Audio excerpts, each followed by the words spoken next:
a comparación de unas semanas. Entonces, primero la realizaron de las 21 a las 37 semanas de gestación y luego la realizaron a las 6 semanas y después de estas 6 semanas a los 6 y a los 12 meses después del parto.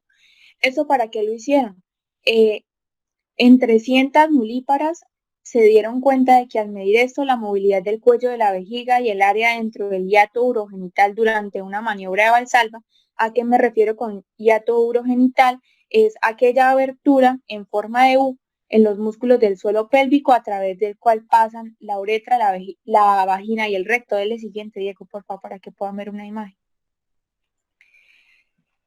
Entonces ellos lo que pudieron encontrar en este estudio es que el área elevadora del hiato fue significativamente mayor, allí donde vemos pelvic floor, fue significativamente mayor mientras pasaban las semanas. En el estudio de ellos, por ejemplo, fue mayor a las 37 semanas de gestación y luego a los 6 meses ya después del parto, el hiato del que les hablaba mejoró y se redujo incluso pues la forma de U en la que había la pronunciación para volver ya a un área comparable en la gestación aproximadamente de 21 semanas en donde el piso pélvico no había cambiado tanto.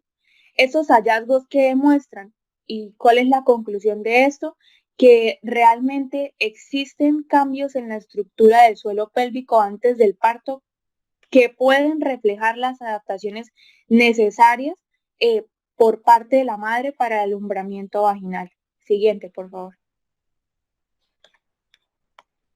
Bueno, entonces hablemos ahora un poquito de la estática fetal.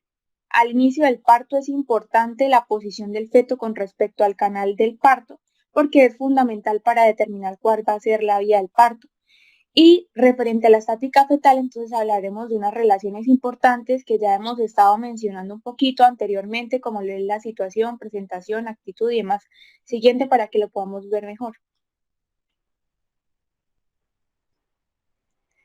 Bueno, entonces referente a la estática fetal, hablemos primero de la situación.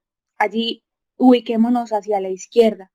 La situación describe como tal la relación del eje largo del feto con el de la madre.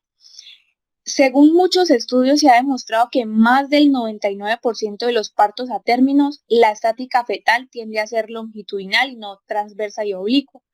Una estática ya cuando se convierte en transversa, aunque es menos frecuente, existen factores que predisponen a que se dé esta situación, como lo es, por ejemplo, la multiparidad, como lo es la placenta previa, hidramnios y anomalías uterinas. Ocasionalmente, pero muy ocasionalmente, los ejes fetales y maternos pueden cruzarse en un ángulo de 45 grados, formando, como lo vemos allí en la imagen, una estática oblicua. Pero muchas veces, y según lo que habla la literatura, es que esta estática tiende a ser inestable y se vuelve a su vez o longitudinal o transversa durante el parto.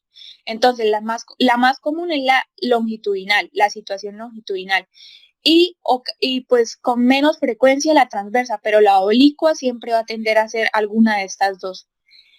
Siguiente, por favor. Hablemos entonces ahora de la presentación.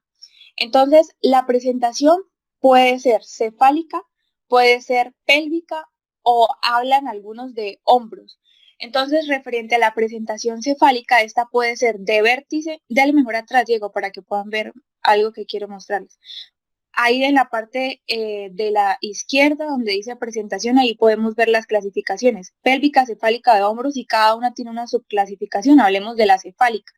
La cefálica puede a su vez ser de vértice, occipucio, de cara.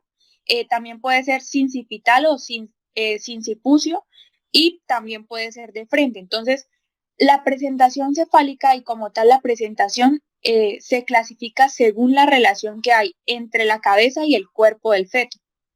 Por lo general, la cabeza se flexiona de modo que el mentón toque el tórax y que la fontanela occipital, que es la parte de la presentación, pues entonces en ese momento, cuando hace referencia a que la fontanela occipital hace parte de la presentación, a esto se le denominaría presentación de vértice u occipital. Vemos también con mucha menos frecuencia de que el cuello del feto en ocasiones puede extenderse de repente para que el occipucio y la espalda entren en contacto y la cara esté frente al canal del parto. A esto le podemos denominar que pues es una presentación cefálica, pero de tipo presentación de cara. Y ya cuando el cuello solo está parcialmente flexionado, suele presentarse el contacto con la fontanela anterior. A esto se le denominaría presentación sincipital. Y ya cuando el cuello solo está parcialmente extendido y la frente puede emerger, a esto se le denomina presentación de frente. Ahora sí, siguiente para que puedan ver cada una. Entonces, en la A vemos, todas estas son presentaciones cefálicas, pero lo que cambia es la subclasificación, por decirlo así. Entonces, la A es una presentación cefálica, pero de vértice o también occipital. La B es una sincipital, ya la C y la D, entonces podemos ver que la C es de frente y que la D es de cara. Realmente estas dos últimas suelen ser muy transitorias, es decir, la sincipital y la de frente, porque usualmente se convierten en presentaciones sea de vértice o de cara, o también puede ser que se convierten en alguna otra presentación cefálica, pero suelen ser muy, muy infrecuentes. Siguiente, por favor.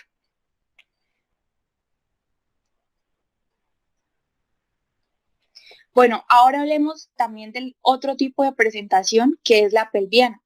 La incidencia de la presentación pelviana como tal disminuye a medida que aumenta la edad gestacional y ya cuando la madre cumple su edad gestacional, el hecho de que se pueda presentar una presentación pelviana es aproximadamente de un 3%. Y cuando el feto se presenta de este modo, pues las tres configuraciones generales que pueden existir, ahí como lo vemos en la figura inferior izquierda donde dice pélvica, encontramos que puede ser franca, completa o podálica, o también de pie. Entonces, la franca podemos decir que se presenta de un 50 a un 70% y pues se denomina así porque, dale el siguiente, Diego, por favor, para que lo puedan ver. Porque el feto se encuentra ahí donde dice franca, a la izquierda, la primera. El feto se encuentra con caderas flexionadas y rodillas extendidas. Cuando se denomina que es una presentación pelviana, pero de tipo completa, que se presenta de un 5 a un 10%, es cuando el feto se encuentra con caderas flexionadas y las rodillas también están flexionadas, a diferencia de la franca que las rodillas están extendidas. Cuando es una pélvica incompleta, que es de un 10 a un 30%, es cuando ya la última imagen, y es algo muy curioso porque es cuando una o ambas caderas están extendidas, pero como lo podemos ver, el feto saca un pie en el hueco pélvico. Estas son los tipos de presentaciones pelvianas. Siguiente, por favor. Y con menos frecuencia encontramos la presentación de hombro, que es cuando, ahí vemos en la imagen donde dice hombros, es cuando la escápula es la porción del feto elegida arbitrariamente para la orientación de la pelvis materna. Hablemos ahora entonces ya hablamos de la situación, ya hablamos de la presentación, ahora hablemos de la actitud. Entonces, la actitud fetal en los últimos meses del embarazo es cuando el feto normalmente y usualmente asume una postura característica descrita como actitud o hábito. Y como regla general, el feto forma una masa ovoide que corresponde aproximadamente a la forma de la cavidad uterina. Lo que sucede es que el feto se dobla sobre sí mismo para crear una espalda convexa, así como lo vemos donde dice flexión. La cabeza está fuertemente flexionada, como lo vemos allí, el mentón está casi en contacto con el pecho, los muslos se flexionan sobre el abdomen y las piernas se doblan en las rodillas. En la mayoría de las presentaciones cefálicas, por lo general, los brazos se encuentran en el pecho o paralelos a los lados. Y esta postura es característica, como vemos allí, de flexión, es un resultado del modo de crecimiento del feto y además de ello su adaptación a la cavidad uterina. ¿Qué sucede? Que hay excepciones que no son normales, son anormales de esta actitud, de la actitud de flexión, que se produce a medida que la cabeza fetal se extiende más de manera progresiva y esto algunas veces suele ser patológico. Vamos a hablar ahora de la posición fetal. Entonces, la posición fetal se refiere como tal a la relación de una porción elegida arbitrariamente de la parte de la presentación fetal y que puede ser hacia dos lados, hacia el derecho o hacia el izquierdo del canal del parto. Entonces, puede ser de la siguiente manera, y vamos a tener en cuenta tres partes: el occipucio fetal, el mentón y el sacro, porque estas son los tres puntos determinantes en las presentaciones que se pueden denominar respectivamente. Siguiente para que podamos ver la imagen, por favor.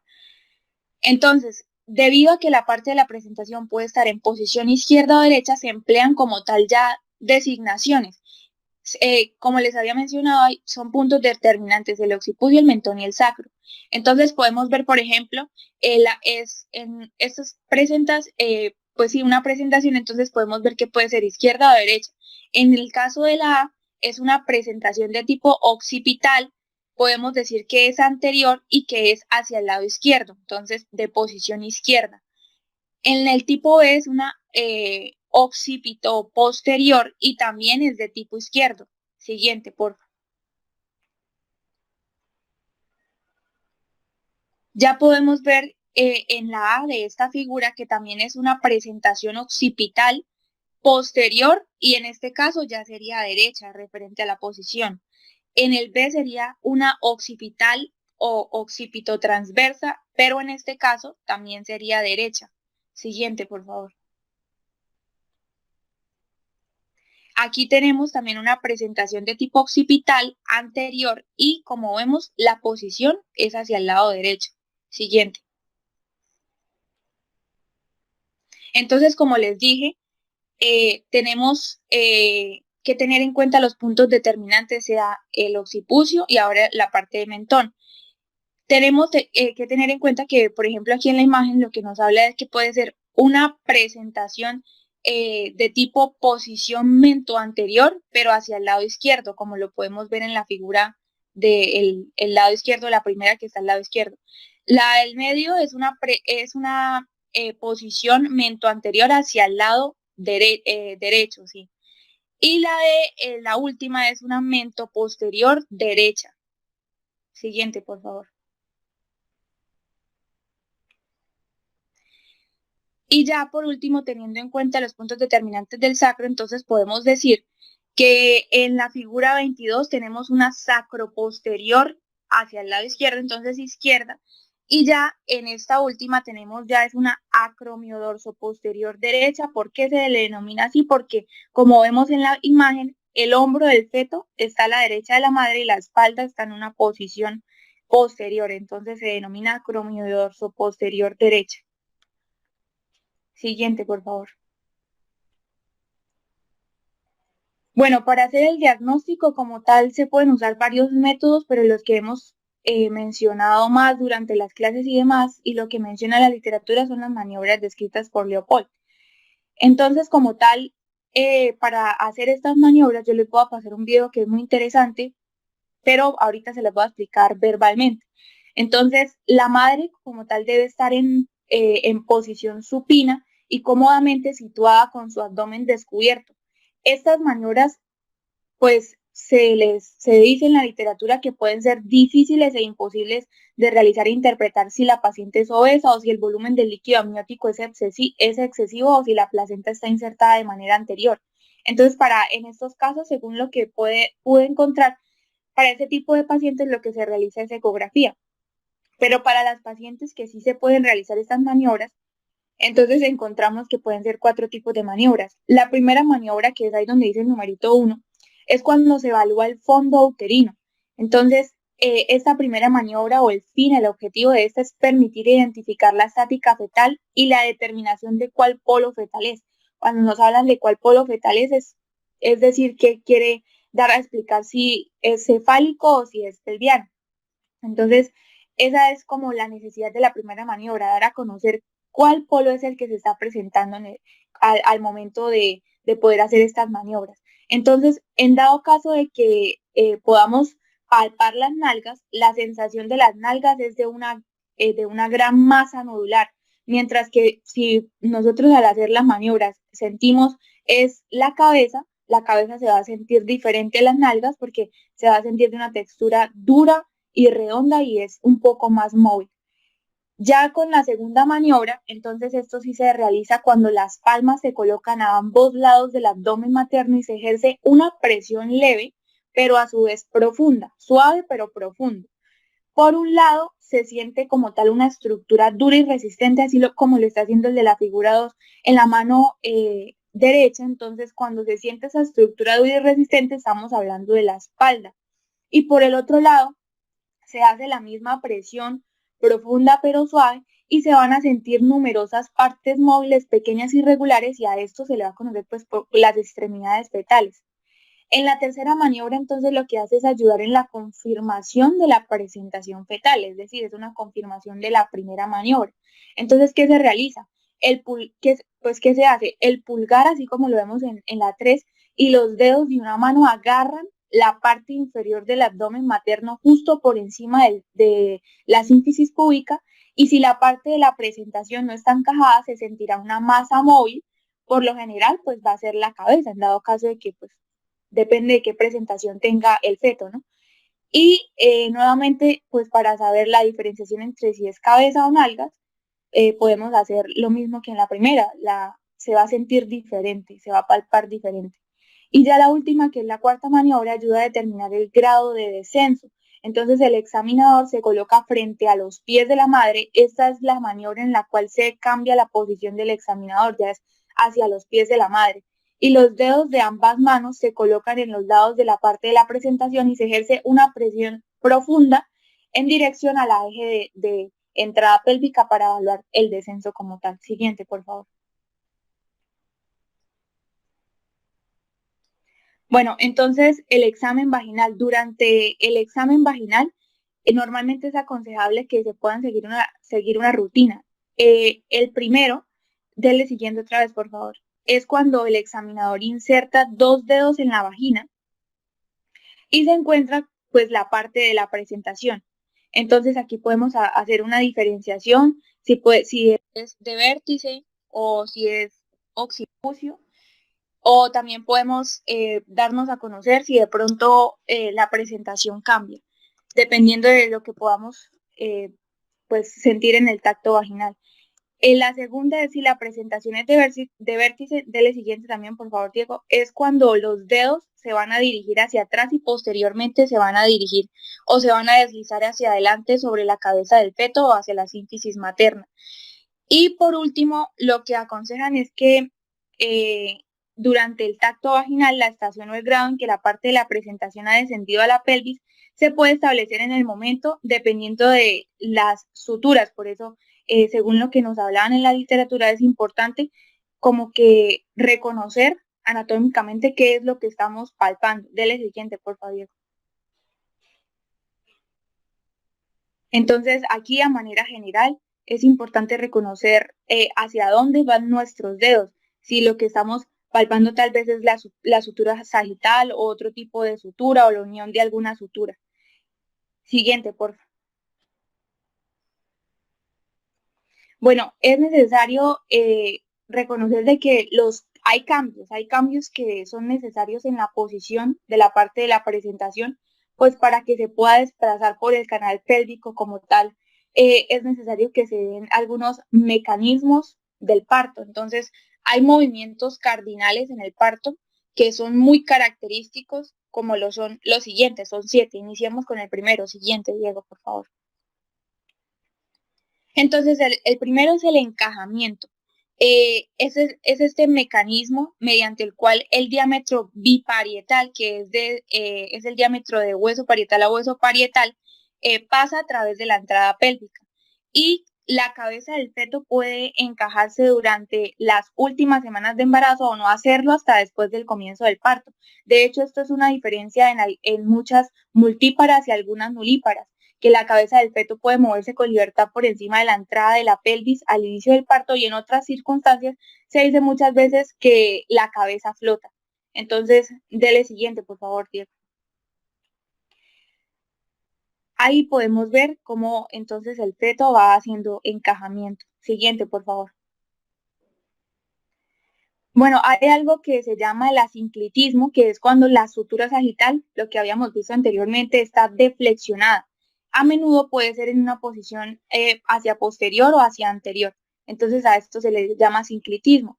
Si la sutura sagital se acerca al promontorio sacro, una mayor parte del hueso parietal anterior entra en contacto con los dedos del examinador y a eso se le denomina asinclitismo anterior. A diferencia si la sutura sagital se encuentra cerca de la sínfisis, se presentará pues ya una mayor parte del hueso parietal posterior y a esto ya no se le denominará anterior, sino asinclitismo posterior. Y cuando se encuentra, así como lo vemos aquí en la figura, cuando se encuentra a nivel posterior o asinclitismo posterior, muchas veces se llega hasta palpar el oído posterior del feto. Siguiente, por favor. Siguiente y siguiente.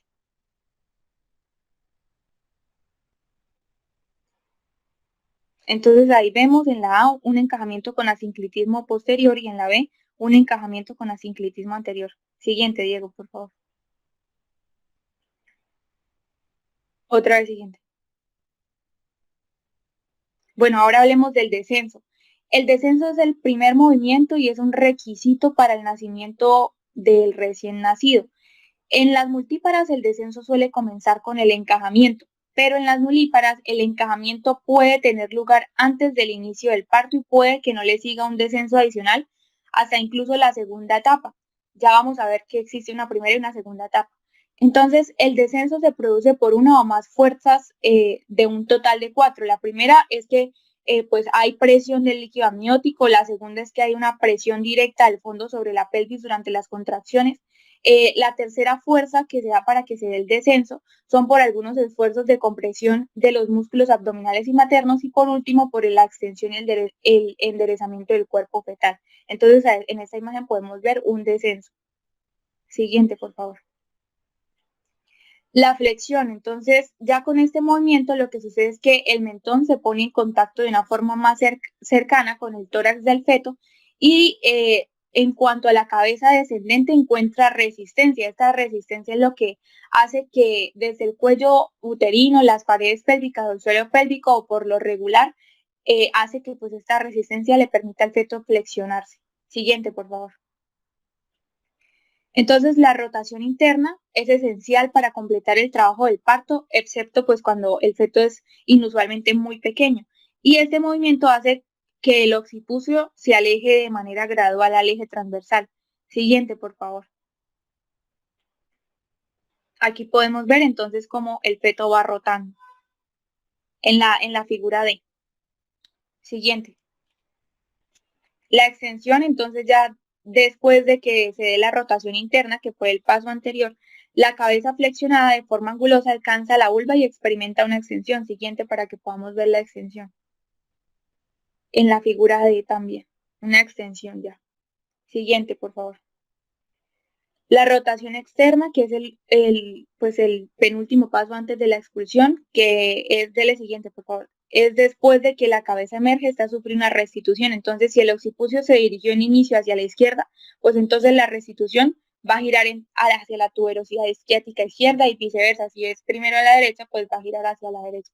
Entonces, siempre en la rotación externa va a haber una restitución. Siguiente, por favor. Y en la expulsión, casi inmediatamente después de la rotación externa, entonces lo que va a hacer es que el hombro anterior aparece bajo la sínfisis del pubis y el perineo pronto va a hacer que se dilate debido al hombro posterior. Siguiente para que lo podamos ver. Ya después de la salida de los hombros, el resto del cuerpo pasa con rapidez y cuando el hombro anterior está fuerte encajado debajo de la sínfisis y no sale, entonces a esto se podría diagnosticar una distocia de hombro. Siguiente, por favor. Entonces, dele otra vez siguiente, por favor. Las fases del trabajo de parto son de la primera fase y la segunda fase, pero entre la primera fase encontramos como subfases. Dele siguiente, por favor. Encontramos dentro de la primera fase que Friedman, según lo que habla la literatura en la Williams, desarrolló el concepto de 3 divisiones funcionales del parto para describir los objetivos fisiológicos de cada definición. Entonces, lo vemos allá en la imagen y se encuentra la división preparatoria, que es que aunque el cuello uterino se dilate poco, los componentes de su tejido conjuntivo cambian considerablemente. Y se encontró en un estudio que esto podría cambiar por la sedación, la analgesia de conducción, que muchas veces son capaces de, pues, de detener esta fase de división preparatoria. La otra división que se mencionó, la de dilatación, que avanza la dilatación a su tasa más rápida y en este caso la dilatación ya cuando se encuentran en una división de dilatación es difícil que se vea afectada por la sedación a diferencia de la división preparatoria. Y ya en la división pélvica ya comienza con la fase de desaceleración de la dilatación cervical. Hay algo importante de reconocer durante estas gráficas y es que el tipo de dilatación del cuello uterino durante todas estas divisiones normalmente corresponden a, como lo vemos ahí, una curva sigmoidea. Siguiente, por favor. La otra fase es la fase latente, que este es el punto en el que la madre percibe contracciones regulares y la fase latente para la mayoría de los pacientes termina una vez que se alcanza la dilatación de 3 a 5 centímetros. Este umbral de 3 a 5 centímetros de hecho puede ser muy útil porque define los límites de dilatación más allá de los cuales se puede esperar un parto activo. Solamente que en el Comité de Consenso del Colegio Americano de Obstetras y Ginecólogos se pues llegaron a un acuerdo y se redefinió esto y se dijo que el parto activo pues comenzaba a los 6 centímetros de dilatación, pero comúnmente se encuentra que es de 3 a 5. Siguiente, por favor.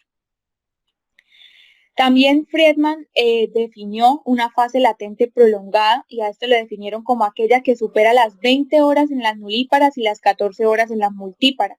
Y los factores que afectan la duración de la fase latente y la convierten en una fase latente prolongada es la sedación excesiva, la analgesia epidural, el estado desfavorable del cuello uterino y un trabajo de parto que sea falso. Siguiente, por favor. Por último, entonces encontramos la fase activa o el trabajo de parto activo y dele 2 veces clic, Diego. El primero es preguntarnos pues cuándo ocurre. Entonces, el progreso del parto en nulíparas tiene un significado particular porque todas estas curvas que vemos hacia la izquierda revelan un cambio rápido en la pendiente de las tasas de dilatación cervical cuando se encuentran aproximadamente entre 3 y 5 centímetros de dilatación. Por lo tanto, como les decía anteriormente, en la fase activa vuelven a recordar que se puede considerar una dilatación cervical de 3 a 6 o más centímetros en presencia de contracciones uterinas y a esto se le denomina un umbral de parto activo. Bueno, hubo un estudio que hizo Friedman en donde hablaba de la duración del parto en fase activa y se dieron cuenta que en las nulíparas es aproximadamente 4.9 horas y ya en las multíparas el descenso comienza en la etapa posterior de la dilatación activa a partir ya de los 7 a 8 centímetros en nulíparas y se vuelve más rápido ya después de unos 8 centímetros. Siguiente, por favor. Y ya la segunda fase, ya hablamos de la primera fase, ahora la segunda fase del parto en esta etapa pues ya comienza con la dilatación cervical completa y ya finaliza pues con la salida del feto. La duración media de esta segunda fase es aproximadamente 50 minutos para las nulíparas y alrededor de 20 minutos para las multíparas, pero esto suele ser muy variable porque se pueden presentar dos situaciones. O que en una paciente de paridad superior con una vagina y perineo previamente dilatados, en estos casos 2 o 3 esfuerzos ya pueden ser necesarios y pues lo que necesita la paciente para la expulsión y el parto completo. Por el contrario, cuando nos encontramos ante una pelvis contraída con un feto grande o con esfuerzos de expulsión afectados por la analgesia de conducción o la sedación, entonces esta etapa ya puede ser más prolongada. Y siguiente, por favor. Y la duración del trabajo de parto, entonces ya podemos decir de que según lo de y Patrick y Laros, entonces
esta información detallada sobre el contenido apropiado de los cuidados durante el parto y pues incluyen todos los requerimientos personales y los servicios que se van a dar en cada momento. Siguiente.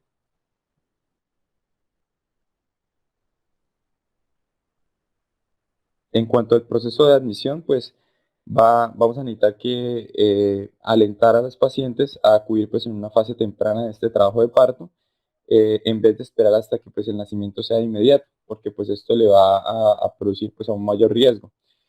También es importante que este ingreso temprano pues en la sala del trabajo de parto eh, sea especial pues en cuanto a también los cuidados previos, porque en esos cuidados previos se va a identificar si la madre tiene algún riesgo, si el feto también tiene algún riesgo, o si pues también los dos van a tenerlo el tiempo. Siguiente.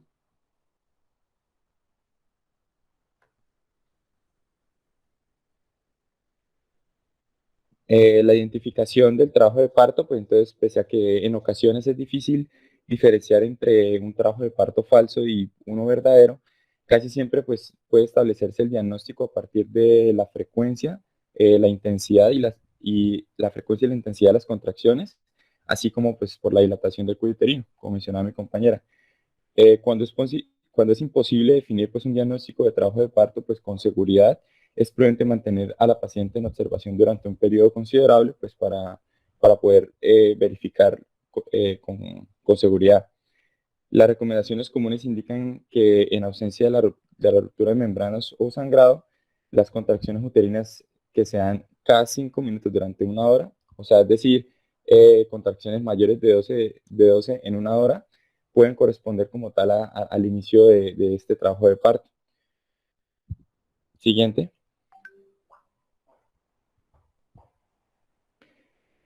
Bueno, en cuanto a la ley y el tratamiento médico, pues del trabajo de parto en el área de urgencias, entonces vamos a ver de que todos los hospitales con un servicio de urgencia deben proveer un estudio de detección apropiado, o sea, deben poder clasificar apropiadamente cualquier embarazada que vaya a llegar al servicio y que experimente contracciones y que acuda pues para su valoración.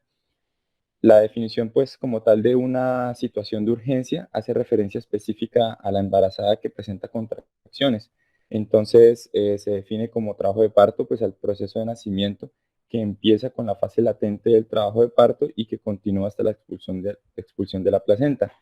Y teniendo en cuenta esta definición, entonces, una mujer que experimenta contracciones en el trabajo de parto real a menos que, o sea, está en trabajo de parto real, a menos de que un médico certifique después de un tiempo razonable, o sea, de haberla observado y evaluado, que la mujer pues está en un trabajo de parto falso. Pero de lo contrario, pues se tiene que considerar netamente una urgencia pues, por ley. Siguiente.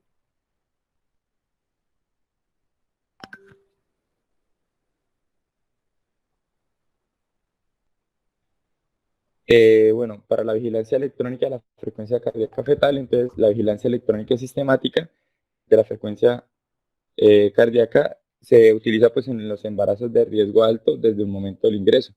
Si no se reconocen anomalías de la frecuencia cardíaca fetal, se cambia la vigilancia electrónica continua a la valoración pues intermitente durante el resto del trabajo de parto. Siguiente.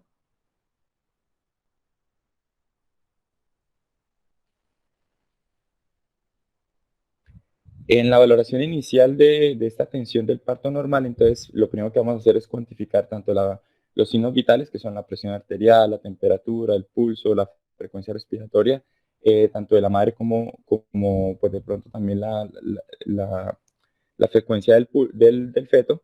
Entonces, si se llega pues a valorar también el expediente gestacional, pues para llegar a identificar algunas complicaciones. Y pues de igual manera, si llegamos a encontrar en esta revisión algunos problemas, hay que registrarlos en este expediente gestacional y pues registrarlos de una forma llamativa para que se tengan en cuenta. También se realiza la exploración vaginal, como lo mencionaba mi compañera. Entonces, para realizar esta exploración se hace pues se separan pues los labios mayores con una mano y se introducen pues cuidadosamente los dedos, el índice y el medio a través del conducto vaginal, pues para terminar de explorar muy bien eh, la maniobra. Es importante también correlacionar pues el número de partos vaginales con la morbilidad pues por infecciones, en especial en los casos donde hay ruptura de membranas. Siguiente. Ya para hablar un poco de la ruptura de membrana, entonces se debe señalar, lo primero que se debe entender es que hay que enseñarle a las embarazadas o indicarles cómo se identifica pues de inmediato una pérdida de líquido por vía vaginal y que deben comunicarlo con brevedad, o sea, ir rápidamente pues al servicio médico. En primer lugar, pues si la presentación no está fijada a la pelvis, va a aumentar pues en gran medida la posibilidad del prolapso y la compresión del cordón umbilical. En segundo lugar, pues es posible que este trabajo de parto pues empiece, obviamente pues poco después de que pase la ruptura de membranas, porque pues ya alcanzó la fecha. O en tercer lugar, pues si el nacimiento se retrasa después de esta ruptura de membranas, es más probable que ocurra pues una infección intrauterina y pues en vez de que pues va aumentando pues el intervalo de atención. Para diagnosticar la ruptura de membranas, entonces vamos a ver de que en la exploración con el espejo estéril se observa líquido pues amniótico acumulado en el fondo del saco posterior o se llega a ver líquido claro pues que va a fluir a través del cuello uterino. Si el diagnóstico aún es incierto, pues otra medida consiste en la cuantificación del pH del líquido vaginal. Por lo general, pues el pH de las secreciones vaginales van a variar entre 4.5 y 5. Y el líquido amniótico, pues ya el pH va a estar casi en 7.0 o 7.5. Entonces se utiliza el indicador de nitracina y ese lo que va a indicar es que si hay un pH mayor de 6.5, entonces sí se confirma que es la ruptura de membranas. Algunas otras pruebas que pues ya son muy extrañas, pero es como en casos donde no se diagnostica como tal, está la arborización o la formación de cristales del helecho del flujo vaginal. Esto pues es como un estudio que se hace en un examen, pues que debido a que el líquido amniótico pues se va a cristalizar para construir pues un patrón en forma de que se asemeja a un helecho. Esto es porque tiene altas concentraciones en sodio, proteínas y carbohidratos. Y al observar esta forma, pues sabemos que también es esto el líquido amniótico. Siguiente. Bueno, lo que sigue es vamos a tener que valorar el cuello uterino. Entonces vamos a tener aproximadamente 5 partes o dependiendo de esto, pero entonces vamos a ver primero el grado de borramiento. Entonces se expresa por lo general en términos de su longitud en comparación pues con el cuello uterino sin el borramiento. Cuando la longitud del cuello uterino pues se reduce a la mitad, hablamos de que tiene más o menos un 50% de borramiento. Si se hace pues tan delgado como el segmento uterino inferior, se considera que el borramiento es casi del 100%. Lo siguiente que vamos a ver es la dilatación del cuello uterino. Entonces se determina mediante pues, el cálculo del diámetro promedio de la abertura del cuello uterino.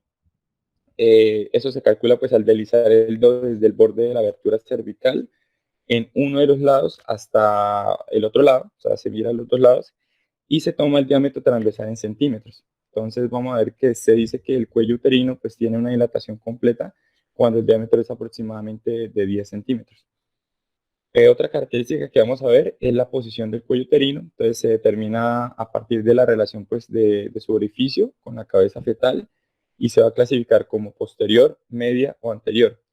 En ese mismo vamos a también a encontrar o a determinar lo que es la consistencia del cuello y se va a describir como ya sea blanda, dura o intermedia. Otra característica va a ser pues el nivel o la estación dentro del conducto del parto, pues en el cual se localiza la parte fetal como tal. Entonces se va a describir pues en relación con las espinas isquiáticas que van a estar situadas pues en el punto intermedio entre la entrada y la salida de la pelvis. Entonces, cuando la porción más baja de la parte del feto, o sea, la parte del feto que se presenta, se halla pues al mismo nivel de las espinas, se dice que pues se encuentra en la estación cero. Entonces, esa estación cero vendría siendo ya como el encajamiento. El Colegio Americano de Obstetricia y Ginecología pues adoptó la clasificación de la estación que divide la pelvis por arriba y abajo pues de las espinas isquiáticas en quintos. Entonces cada quinto representa 1 centímetro por arriba o por debajo de estas espinas isquiáticas. Entonces, al tiempo que la presentación del feto desciende desde la entrada de la pelvis hacia las espinas isquiáticas, entonces la designación de la estación correspondería hacia arriba, sería menos 5, menos 4, menos 3, menos 2. Y luego pues ya llega al 0 cuando se encaja, y ya por debajo de las espinas, al tiempo que pues desciende, entonces va a ser la presentación más 1, más 2, más 3, más 4 y más 5. Y ya la presentación más 5 es cuando pues corresponde ya a que vemos la cabeza fetal, pues ya es visible. Estas 5 características que le vengo hablando del cuello uterino, entonces, como les dije, la dilatación, borramiento, consistencia, posición del cuello, se analizan pues mediante una tabulación que se llama la escala de Bishop. Dale siguiente. Y esta escala pues se emplea con frecuencia para predecir la evolución de la inducción del trabajo de parto. Cada componente se le asigna una puntuación de 0 a 2 o de 0 a 3, y pues la puntuación más alta posible es un 13. Entonces, cuando vemos una puntuación de 6 o menos, es probable que el trabajo de parto pueda empezar sin una inducción, de medicamentos. Una puntuación de 9 o más indica que el trabajo de parto pues probablemente comenzará pues de forma espontánea. Siguiente. En la asistencia también vamos a ver los estudios de laboratorio. En esto pues encontramos también se debe, perdón, se debe revisar pues de nuevo el hematocrito, la concentración de hemoglobina. Se debe también valorar pues los grupos de anticuerpos. También se toma una recolección para muestra de orina, una muestra también para buscar sífilis, hepatitis B o VIH. Y pues hay que estar más, más que todo pendientes, pues sobre todo en estos laboratorios, en los pacientes que no han tenido pues controles o no han tenido atención prenatal. Siguiente. Entonces aquí en este punto ya se divide lo que es la atención o la asistencia en las fases. Entonces vamos a ver que la asistencia en la primera fase del trabajo de parto, entonces lo primero que vamos a hacer es la vigilancia fetal del parto. Entonces, tanto el Colegio Americano de Obstetricia y Ginecología va a recomendar pues durante el primer periodo del trabajo de parto, y que en ausencia de cualquier anomalía, que se revise la frecuencia cardíaca fetal inmediatamente después de una contracción, al menos cada 30 minutos y luego cada 15 minutos. Cada 15 minutos ya es en el segundo periodo del trabajo de parto, pero en el primero pues es cada 30 minutos. Para las mujeres pues con embarazos de riesgo, la auscultación del corazón fetal se lleva a cabo pues por lo menos cada 15 minutos durante la primera fase del trabajo de parto y cada 5 minutos durante la segunda fase. Siguiente. En cuanto a las contracciones uterinas, pues por lo general las contracciones se valoran mediante una vigilancia electrónica, como hemos visto al principio, pero también se pueden cuantificar y pues analizar por los medios manuales. Entonces, mediante la palma de la mano aplicada con suavidad pues sobre el útero, es posible evidenciar el momento de inicio de una contracción. Ya su intensidad se determina a partir del grado de firmeza que el útero pueda llegar a alcanzar. En el punto máximo, o sea, donde está la contracción más eficaz o más firme, el pulgar pues, o los otros dedos no pueden penetrar pues, con facilidad al útero. Luego de esto, se va a determinar el momento en que la contracción termina o se relaja. Esta secuencia se va a repetir pues, para determinar la frecuencia, la duración y la intensidad de las contracciones uterinas. Siguiente.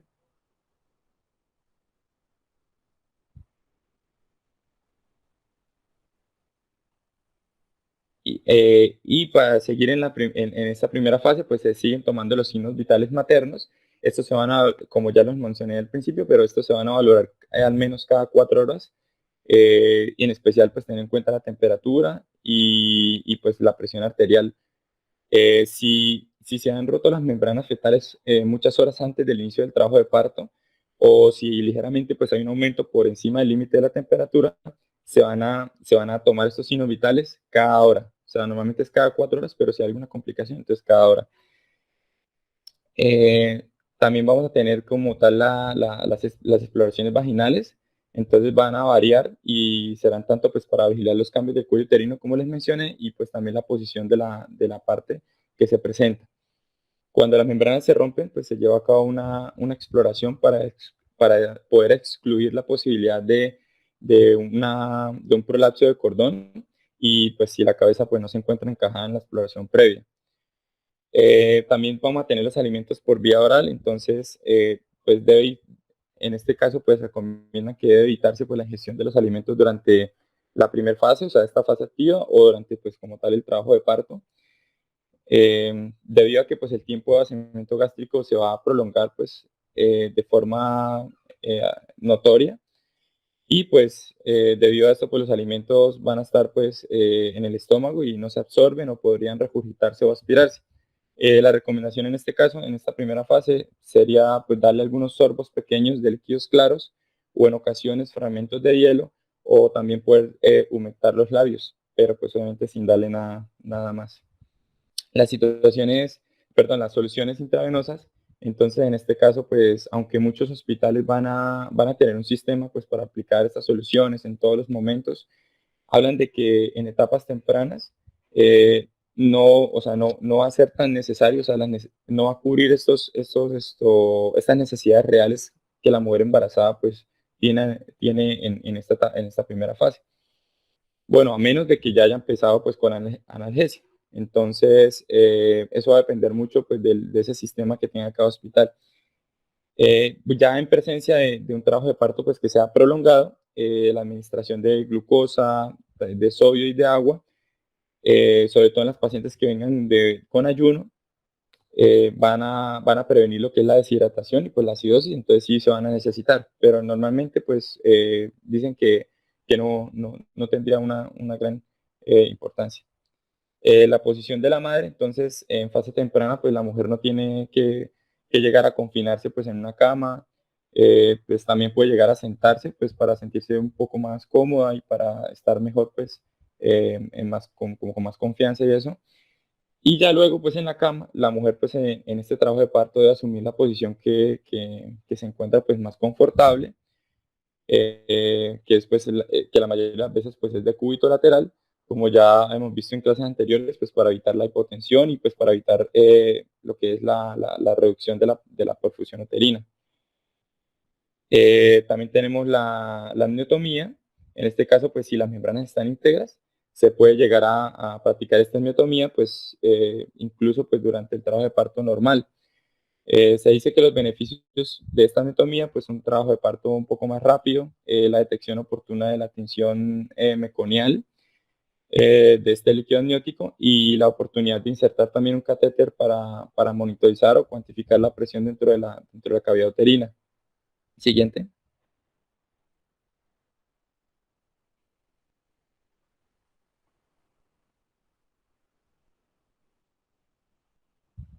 Aló, siguiente.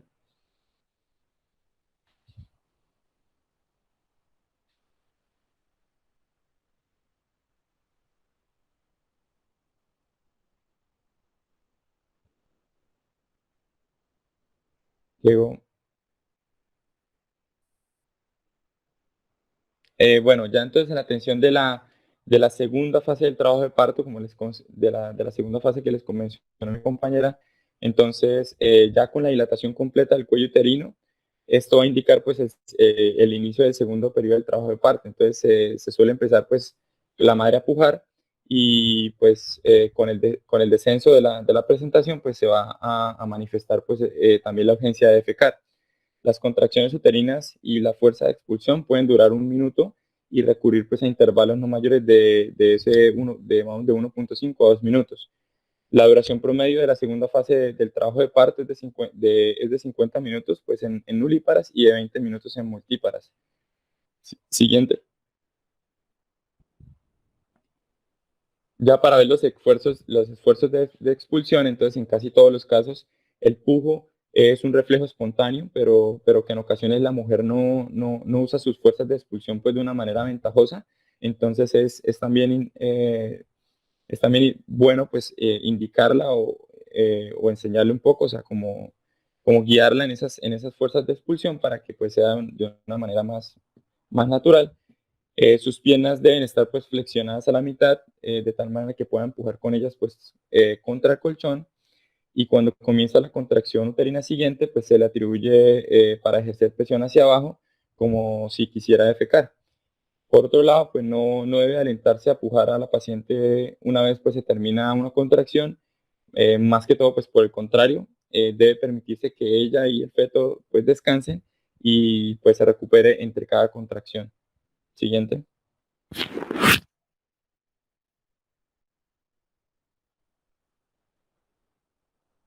En cuanto ya a para finalizar, en cuanto ya a los protocolos de atención para el trabajo de parto, entonces tenemos que la atención activa de este trabajo de parto, pues es el concepto de que un protocolo adecuado, disciplinado, va a reducir pues el número de nacimientos por cesárea, pues que son secundarios a distocia. De dos de sus componentes de esta atención activa, hablamos de la amiotomía y la oxitocina, que se han pues, utilizado de una forma extensa y de una forma común, pues cuando vemos que hay contracciones dolorosas que se acompañan con borramiento completo del cuello uterino, cuando hay emisión de líquidos sanguinolento o cuando ya está la ruptura de membranas. Entonces, estas mujeres que tienen estas circunstancias se internan pues para tener el parto aproximadamente en 12 horas. Se realiza la exploración ginecológica cada hora durante las siguientes 3 horas y después ya a unos intervalos de 2 horas. Si la dilatación no aumenta, pues por lo menos 1 centímetro cada hora, pues ahí sí en este caso se efectúa una amniotomía y si el avance se valora pues cada 12 horas y se le instituye pues una solución pues alta a dosis altas de oxitocina pues para seguir esta tensión activa. Eh, Vamos a ver que también es necesario en este protocolo llenar el partograma. Este partograma pues lo diseñó la Organización Mundial de la Salud y se utiliza pues, lo diseñaron para los países en vía de desarrollo y pues este programa va a ser pues muy similar en tanto en multíparas, en nulíparas como en multíparas. En este partograma, el trabajo de parto pues se divide pues como ya lo mencionó mi compañera, en una fase latente, que no debe durar más de 8 horas, y en una fase activa. Eh, Esta última pues también en la fase activa, con 3 centímetros de dilatación y su avance pues no debe ser menor de 1 centímetro por hora. Se recomienda esperar 4 horas antes de intervenir, pues cuando la fase activa es lenta. El trabajo de parto se va a graficar, se va a analizar y pues en esta gráfica como tal, en esas curvas, y se incluye pues la aplicación tanto de la línea de alerta como de la línea de acción. Ya también en la literatura nos mencionan un protocolo que se ha estandarizado, que es el protocolo de parto que se lleva en el hospital de Portland, donde vamos a ver pues el esquema de la derecha, donde las mujeres pues que ingresan cuando como tal se diagnostica el trabajo de parto activo, entonces ahí pues se define como la dilatación del cuello uterino de 3 a 4 centímetros, que tiene las contracciones o que también se confirma la ruptura de membranas. Se indican las exploraciones pélvicas pues cada 12 horas aproximadamente. Se llega a sospechar de un trabajo de parto ineficaz cuando el cuello uterino pues no se dilata las 2 horas que siguen al ingreso y se lleva a cabo entonces en este caso la amniotomía y se determina pues el avance del trabajo de parto en las siguientes 2 horas. Todo este protocolo pues se hace de la Universidad de Portland con el fin de lograr la actividad uterina pues durante más o menos de 2 a 4 horas antes de llegar a diagnosticar la distocia y pues recurrir a una cesárea. Siguiente.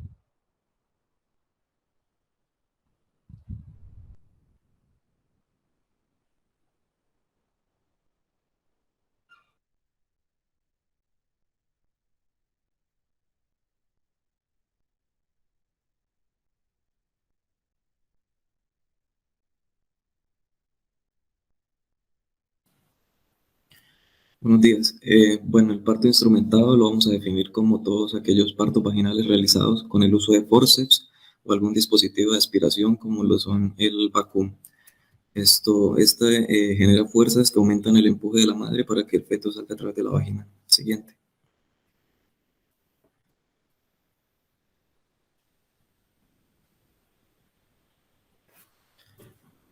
Bueno, el parto instrumentado vaginal está indicado en cualquier condición que amenace a la madre o al feto y que probablemente se alivie con el parto.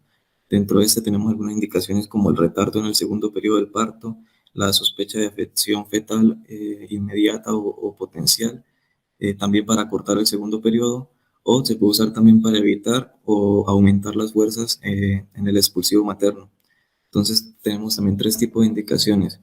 Las maternas terapéuticas, en las cuales, por ejemplo, se indican patologías que comprometen la vida materno-fetal como la eclampsia, el shock, cardiopatías o cuando existe una alteración de la actividad uterina. Otras indicaciones son las fetales terapéuticas, en las cuales se hace parto instrumentado porque hay una situación que expone la vida fetal, como por ejemplo el sufrimiento fetal agudo o un expulsivo prolongado. Y por último, en las profilácticas también en condiciones como lo son una toxemia, un parto pretérmino o una cardiopatía materna. Siguiente. Para realizar el parto instrumentado se tiene en cuenta una clasificación y unos requisitos previos. Esta clasificación tiene dos discriminadores que son los más importantes, que son la estación y la rotación, ya como mis compañeros lo mencionaban. Entonces la estación va de -5 a 0 y de 0 a +5. Imaginando que 0 es un punto en el que se refleja una línea dibujada entre las espinas isquiáticas. Entonces, teniendo en cuenta estos discriminadores, el parto instrumentado se clasifica en forces de salida bajo o medio. Eso se aplica tanto para los forceps como para los dispositivos de aspiración, con la diferencia de que el forceps pues, se utiliza para tracción y rotación, mientras que el dispositivo de aspiración simplemente para tracción y no para rotación.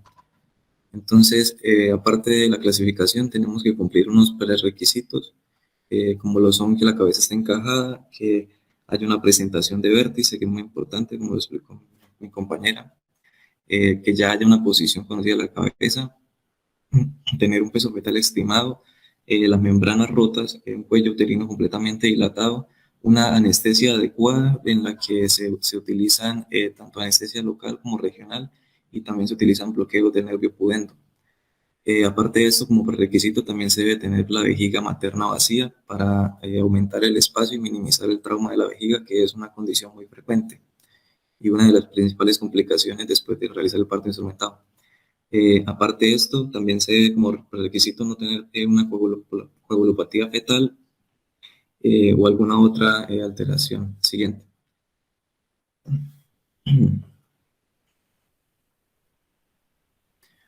Entonces, como ya les decía, hay que tener muy claro el posicionamiento y la estación del feto para poder realizar el parto instrumentado. Entonces, dentro de la anatomía del cráneo fetal, tenemos que tener en cuenta también este diámetro que está señalado con la flecha roja, que es el diámetro occipito-mentoniano, que es el diámetro que se va a tener en cuenta para saber si está correctamente posicionado la hoja del forceps. Siguiente.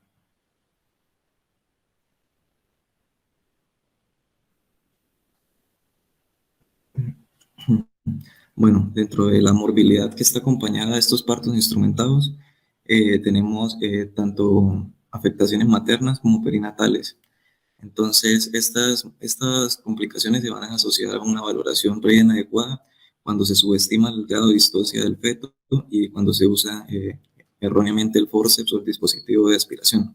Entonces, dentro de las maternas tenemos dos grandes grupos importantes que son las laceraciones, en las cuales destacan las laceraciones de tercer y cuarto grado, así como las laceraciones de piel de la pared de la vagina y del cuello del útero.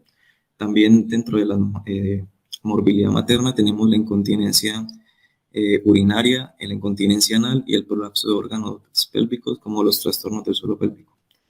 Ya en cuanto al neonato, pues puede presentar cefalomatomas, hemorragia sucaleal, hemorragia retiniana, una ictericia neonatal también derivada a las hemorragias, distocias del hombro, fracturas claviculares y laceraciones del cuero cabelludo.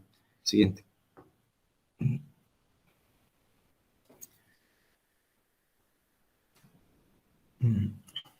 Bueno, entonces tenemos que realizar una prueba de parto instrumental cuando, si tenemos una sospecha de que el parto instrumental va a ser difícil, teniendo en cuenta que las mayores tasas de fracaso están asociadas cuando el índice de masa corporal es mayor a 30, el peso fetal estimado de más de 4 kilogramos, hay variedades posteriores, los forces medios en la clasificación que les mostré, o cuando se palpa un quinto de la cabeza por el abdomen.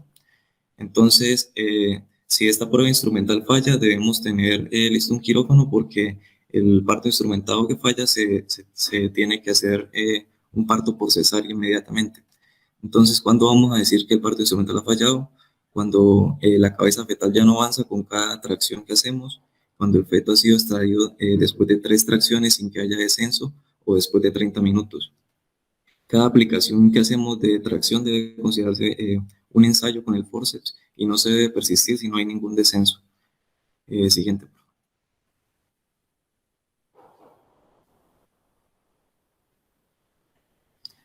Bueno, entonces el primer dispositivo que se usa para el parto instrumentado es el forceps, el cual es un instrumento en forma de tenazas, pero se denomina forceps cuando el instrumento ya está articulado. Está compuesto por dos pares de ramas que se articulan en un cierre para formar el forceps. Cada rama de este instrumento tiene también una hoja, que es la parte eh, más grande, un vástago que puede ser paralelo y también superpuesto, un cierre y un mango. Aparte de esto, la hoja también tiene un dedo, un talón y dos curvas, una curva fetal y una curva pelviana. La hoja también a su vez puede ser fenestrada o pseudofenestrada, o sea, que tenga un hueco o no, esto para aumentar la fuerza de tracción y de agarre en el feto. Entonces decíamos que el forceps nos va a servir para ejercer movimientos de tracción, rotación o ambas, mientras que los dispositivos de aspiración no nos sirven para hacer rotación. Siguiente. Espera, acá tenemos dos forces, un force tipo Simpson, que es el de la primera imagen izquierda, y un force de Lucard, que sería el de la imagen derecha. Siguiente.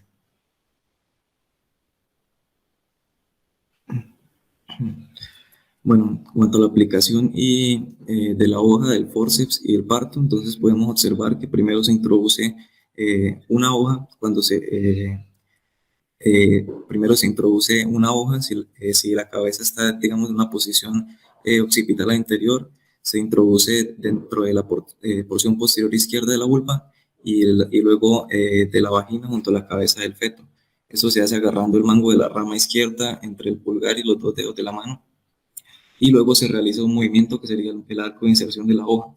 Este movimiento se realiza suavemente entre la cabeza del feto y la vagina y la superficie palmar de los dedos de la mano. Una vez ya se ha hecho este movimiento de arco de inserción, se realiza la segunda hoja. Se realiza la inserción de la segunda hoja, perdón. Entonces, para realizar esta inserción de la segunda hoja, se utiliza dos somateos de la mano izquierda que se introducen en la porción posterior derecha de la vagina para que sirva de guía. Y luego a esta hoja se sujeta con la mano derecha y se introduce en la vagina.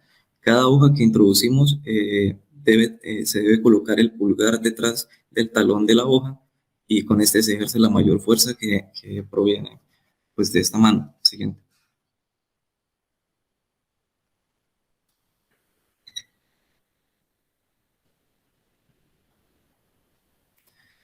Bueno, una vez hemos introducido las dos hojas, el dispositivo, entonces tenemos que articular las dos ramas.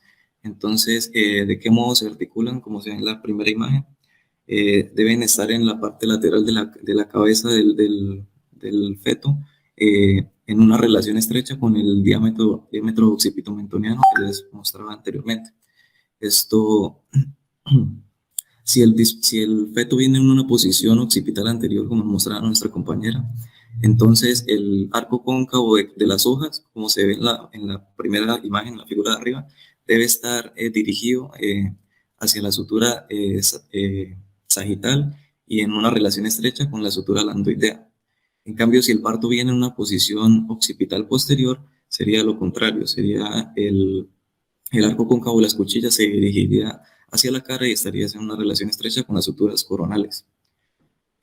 Bueno, si es posible, si el feto viene en una posición occipital anterior izquierda o derecha, se puede hacer un giro o un movimiento de rotación con el forceps para adoptar una posición occipital anterior que pues es la más ideal porque nos disminuye el riesgo de rotura y la necesidad de episiotomías grandes.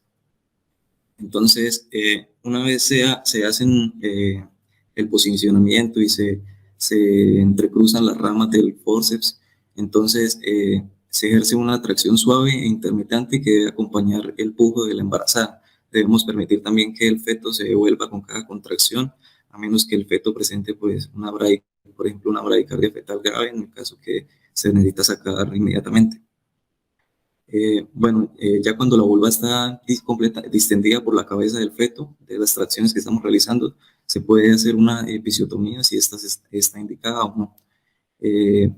Y aparte de esto, pues el médico cuando ya está en este punto de dilatación puede decidir si terminar el parto con las tracciones del forceps o si retirar las hojas del dispositivo para terminarlo pues solo con las maniobras de la embarazada. Y siempre hay que recordar que se debe, con la mano derecha, como se ve en la última imagen, reforzar el periné para evitar que hayan desgarros muy grandes. Siguiente, por favor. Bueno, eso es en cuanto a una posición occipital anterior. Si hay, por ejemplo, otro tipo de posiciones, como lo mencionaba mi compañera, por ejemplo, en las posiciones occipitales posteriores podemos hacer lo que es una rotación manual del feto, haciendo una pequeña fuerza hacia adentro y buscando un espacio para poder realizar la rotación.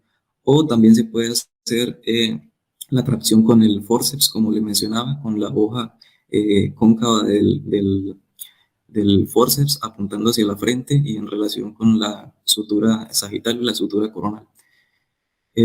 Si hay, por ejemplo, una posición occipital transversa, hay distintas técnicas, pero tenemos, por ejemplo, una técnica que consiste en insertar una hoja y con dos dedos hacer un deslizamiento sobre la cara del feto para posicionarla y posteriormente pues articularla y generar las tracciones. Ya si vienen en una posición de presentación facial, las hojas del forceps pues las debemos colocar a los lados de la cabeza a lo largo del diámetro occipitomental con la curva pélvica dirigida hacia el cuello. Entonces debemos hacer una tracción hacia abajo hasta que la barbilla aparezca bajo la sínfisis. Luego va a aparecer pues la nariz, los ojos, la frente y el occipucio sobre el margen anterior del perineo. Cuando hay presentaciones de cara, el forceps no debe aplicarse a la presentación posterior de mentón porque el parto vaginal se hace imposible. Esto no ocurre solo cuando los fetos son muy pequeños. Siguiente.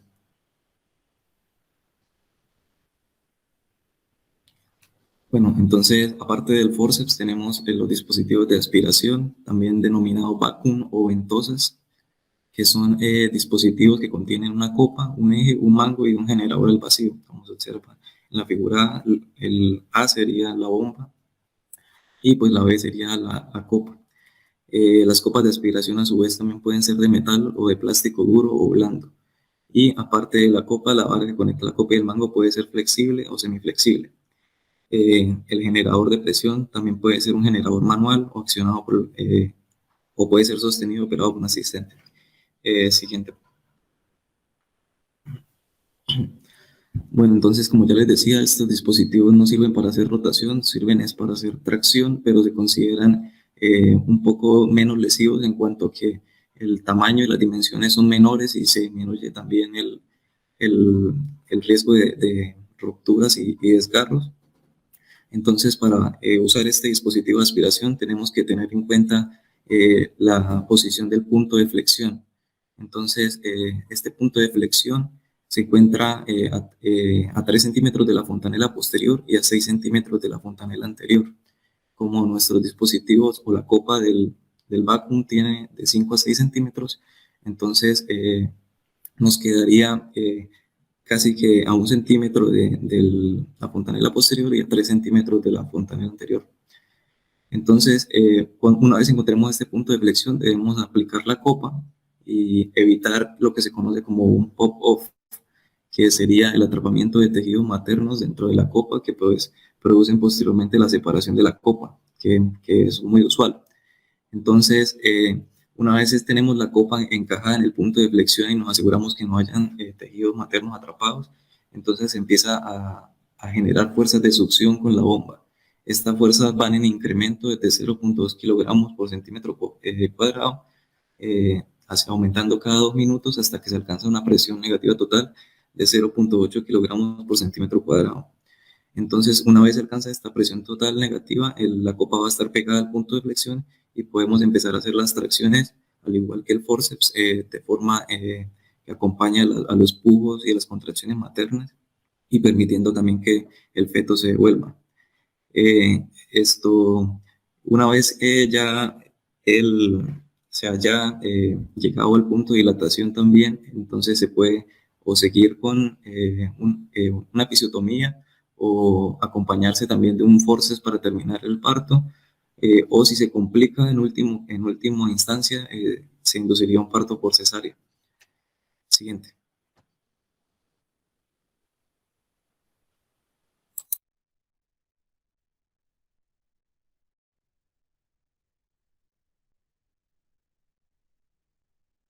Bueno, buenos días muchachos y pues espero que sus estados biopsicosociales se encuentren en plenitud. Qué pena por la bulla, pero está pasando el desfile de 20 de mayo de la Virgen, de la Virgen del Carmen, perdón.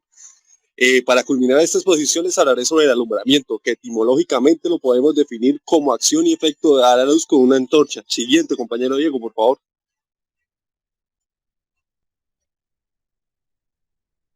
¿Aló? Bueno, es el tercer y último periodo del trabajo de parto. Inicia al terminar el periodo expulsivo y culmina con la eliminación al exterior de la placenta y los anexos ovulares. Entiéndase como anexos ovulares el cordón y las membranas ovulares. El 95% de los casos, el intervalo de tiempo entre el nacimiento del neonato y la expulsión de la placenta no supera los 10 minutos. Se considera normal que en esta etapa haya una pérdida sanguínea materna de menos de 500 mililitros. Y la importancia de esta etapa de parto radica que el mayor tiempo de alumbramiento transcurra, mayor probabilidad que la madre presente hemorragia postparto y para disminuir esta probabilidad de hemorragia postparto debemos hacer un manejo activo del alumbramiento. Siguiente, compañero Diego, por favor.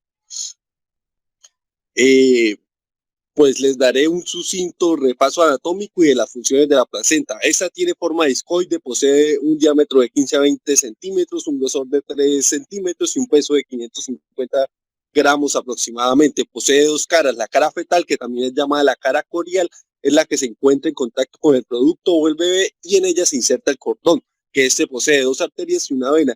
Y en la diapositiva la podemos apreciar en la imagen superior izquierda. Por otra parte, su cara materna es la que se encuentra en contacto con el útero o la matriz de la madre y posee los famosos cotiletones, que vienen en número de 12 a 16.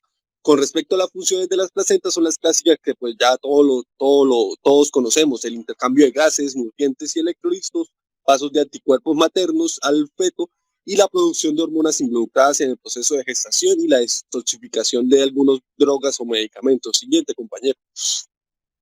Ahora, en el alumbramiento normal, el tiempo corporal, que es el periodo en el cual la placenta se encuentra dentro del cuerpo de la madre, como lo dije anteriormente, en el 95% de los casos es de 10 minutos, que es médicamente pues normal.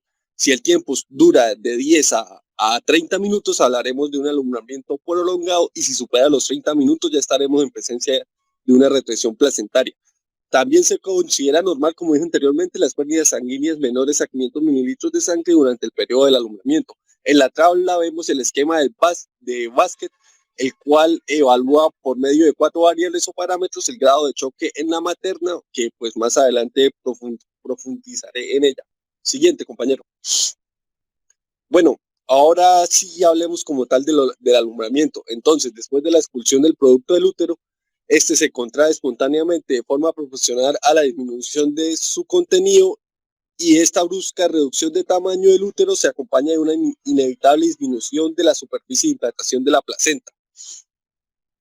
Pero bueno, este alumbramiento posee 4 fases.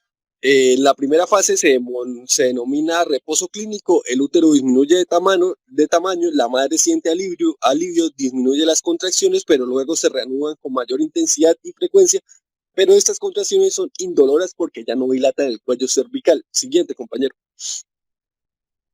En su segunda fase de desprendimiento existen 2 mecanismos. Entonces, es la más frecuente de todas, que ocurre en un 80-90% de los casos de parto, es el mecanismo de Churlius.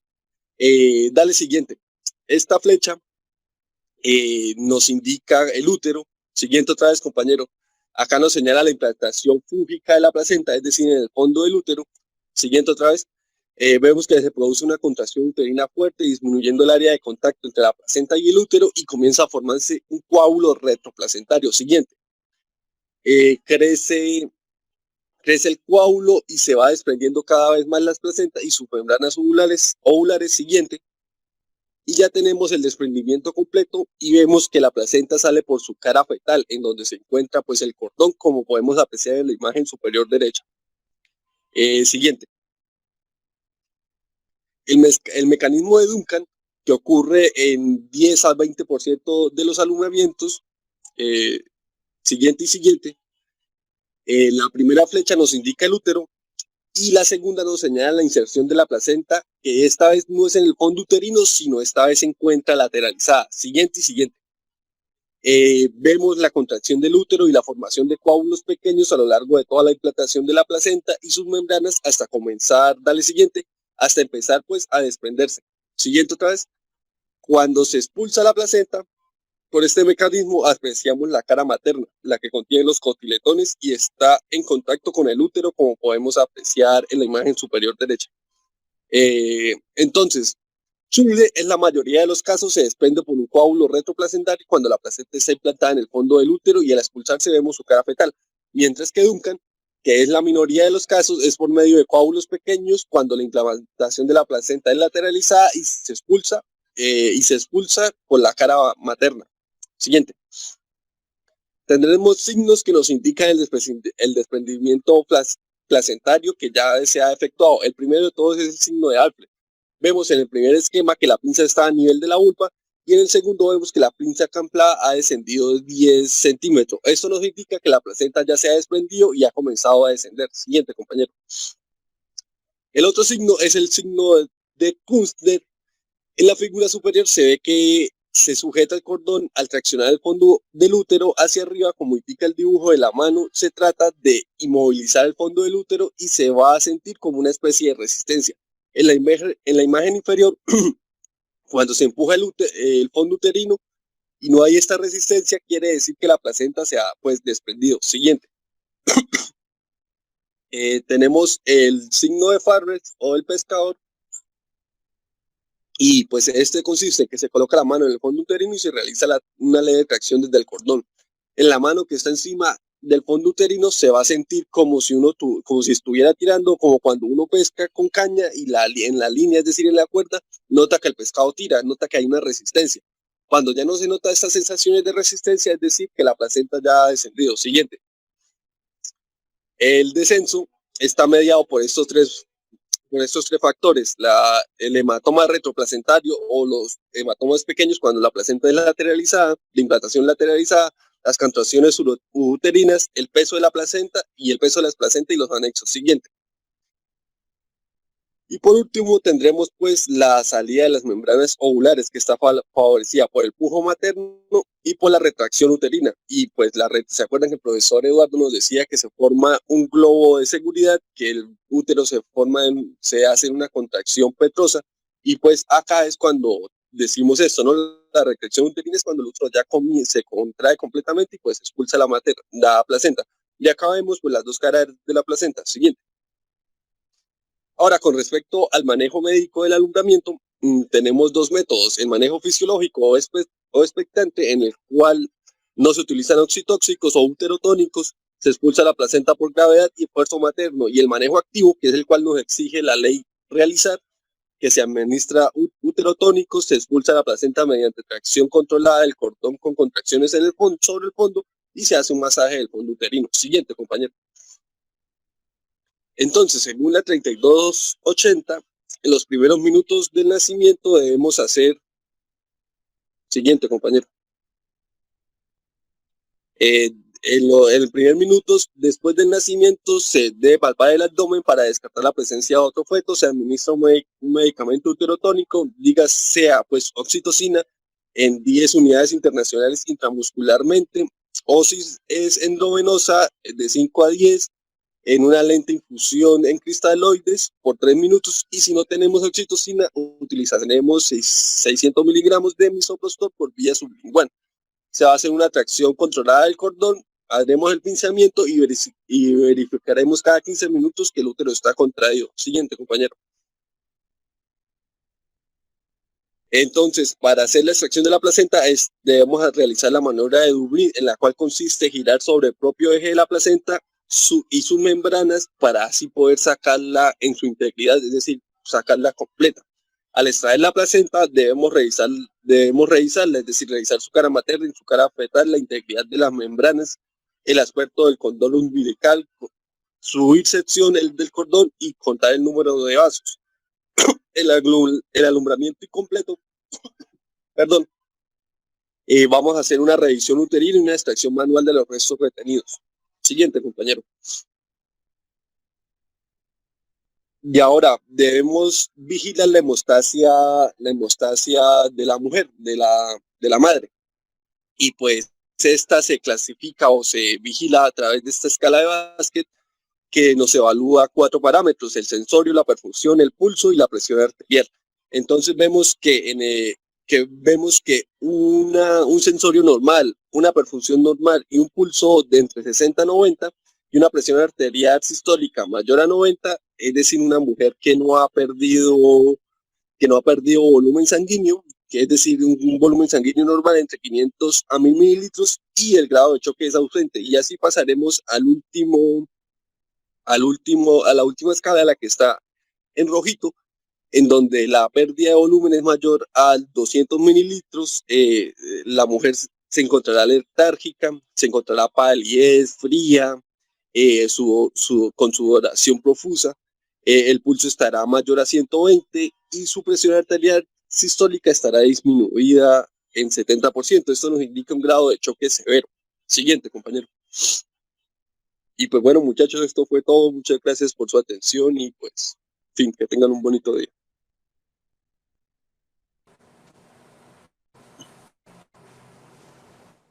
¿Listos? Sí, señor. Sí, señor.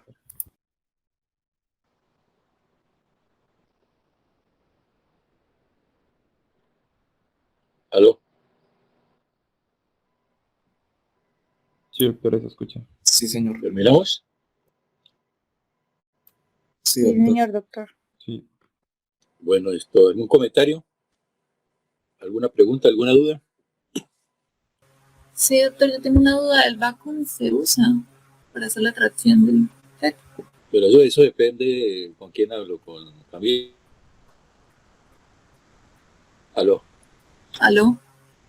Eso depende del sitio donde se esté atendiendo el parto, ¿no? Por ejemplo, los gringos, ellos hoy en día están proponiendo utilizar no los forces, sino utilizar el vacuum, por lo que ustedes escucharon de su compañero, ¿no? La única cosa que no hace el vacuum es la que no podemos rotar, ¿no? No podemos hacer únicamente la tracción únicamente. Pero, como le digo, allá ellos están tratando de proponer que cuando se requiera el parto asistido, se utilice el vacuum y no el force, ¿no? Aquí en nuestro medio, hasta donde yo recuerde, en el hospital donde van a hacer usted la rotación de Erasmus II universitario, no teníamos el vacuum. No lo utilizamos, pero años, antes, de muchísimos años, sí lo utilizábamos, ¿no? Y pues lo único que veíamos nosotros era cuando no se empleaba adecuadamente los encefalomatomas grandes que se producían en el cuero cabelludo. O sea, el vacuum protege mucho lo que es el canal del parto. O sea, protege a mamá, protege la vagina. Pero si no se utiliza adecuadamente, puede producir daños a nivel de la cabeza fetal. Y el daño más frecuente es el encefalomatoma, ¿no? En cuanto al forceps, tampoco se utiliza el forceps acá en nuestro medio, ¿no? Acá se utiliza un instrumento que se llama las espátulas, que muy seguramente la van a conocer en el hospital de las Momedos cuando rotan. Esas espátulas son creadas, o las que nosotros utilizamos acá, por un colombiano, por el doctor Velasco Chiriboga, de Pamplona, en la Universidad Nacional. Él se diseñó la espátula esa. La gran diferencia de la espátula con el forceps es que no es fenestrado. O sea, no hay necesidad de articularlo. El forceps hay que articularlo, no es fenestrado, hay que articularlo. En cambio, la espátula no se articula, o sea, es de tracción libre. Y la espátula, a diferencia del forceps, protege mucho la cabeza del bebé, pero entonces produce, si no se coloca adecuadamente, si no hay un entrenamiento adecuado, desgarros vaginales. desgarros grado 3, grado 4 a veces, con las consecuencias posteriores de secuelas, ¿no? Entonces, aquí en nuestro medio, cuando se requiere el parto asistido, el parto instrumentado, seguramente se van a encontrar con las espátulas de Velasco, no se van a encontrar con el vacuum, ni se van a encontrar con el forceps.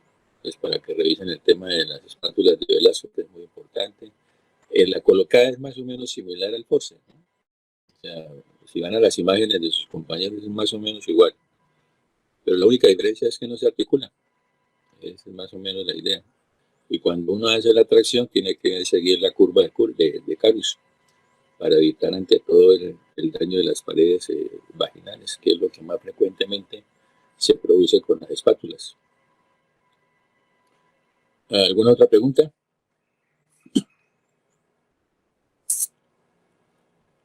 Entonces no se Sí, nos doctor, olvide. es que Dígame. a mí no me quedó claro cómo se identifica la rotura de las membranas. La ruptura de las membranas, la que la identifica en principio, esa es la paciente, ¿no? Esa es la que identifica la ruptura de membranas porque es la que estando en la casa, estando quieta de pronto, ella nota que aparece perdóname la expresión, un chorro de líquido. Y ese líquido tiene un olor muy característico que es a cloro. Aquí en nuestro medio se llama el hipoclorito de sodio que utilizan para los lavados de piso en las casas. Entonces, la primera que sospecha que rompió membranas es la paciente. 2, cuando se llega ya al hospital, que la paciente dice, doctor, creo que me salió mucho líquido a través de la vagina, todo lo que uno hace es confirmarlo. ¿Cómo lo confirma? Acuesta a la paciente, la coloca en posición ginecológica, le hace la maniobra de Valsalva y con la maniobra de Valsalva uno ve la salida del líquido. O sea, es muy clara la salida del líquido, es un líquido claro, un líquido con olor a cloro. Si todavía hay dudas, entonces coloca un espéculo, hace la maniobra de Valsalva y mira a ver si hay salida o no hay salida de líquido. Si todavía tiene dudas, entonces usted acude a las pruebas que hablaron sus compañeros, al pH, al test de nitracina, a los métodos más avanzados como es la cuantificación de la fibronectina, a las células mamelares, etcétera. O sea, hay muchos exámenes que nos ayudan a saber si realmente lo que sale a través de la vagina es líquido amniótico y no es otro tipo de líquido, ¿no? Pero en principio, la identificación primero lo hace la paciente, nosotros lo confirmamos. Si todavía nosotros tenemos duda de que hay ruptura de membranas, entonces, ¿qué hacemos? Acudimos a las ecografías. Entonces, la ecografía es una ayuda bastante grande para saber si hay un oligodaños o no hay oligodaños. Y si todavía nosotros tenemos dudas de que hay salida de líquido, que hay ruptura de membranas, entonces acudimos a la parte ya invasiva, que es la que ya no se hace hoy en día, que es hacer una amniocentesis. A través de la amniocentesis, que es colocar una aguja dentro de la cavidad uterina, teniendo en cuenta no ir a puncionar, eso lo hace dirigido por ecografía, no ir a puncionar la placenta ni el feto. Pues a través de la ecografía nosotros colocamos la aguja y cuando ya visualizamos a través de la ecografía que la aguja está en el líquido amniótico, introducimos un colorante. Ese colorante puede ser rifocina, puede ser índigo de carmín. Hay diferentes tipos de colorantes.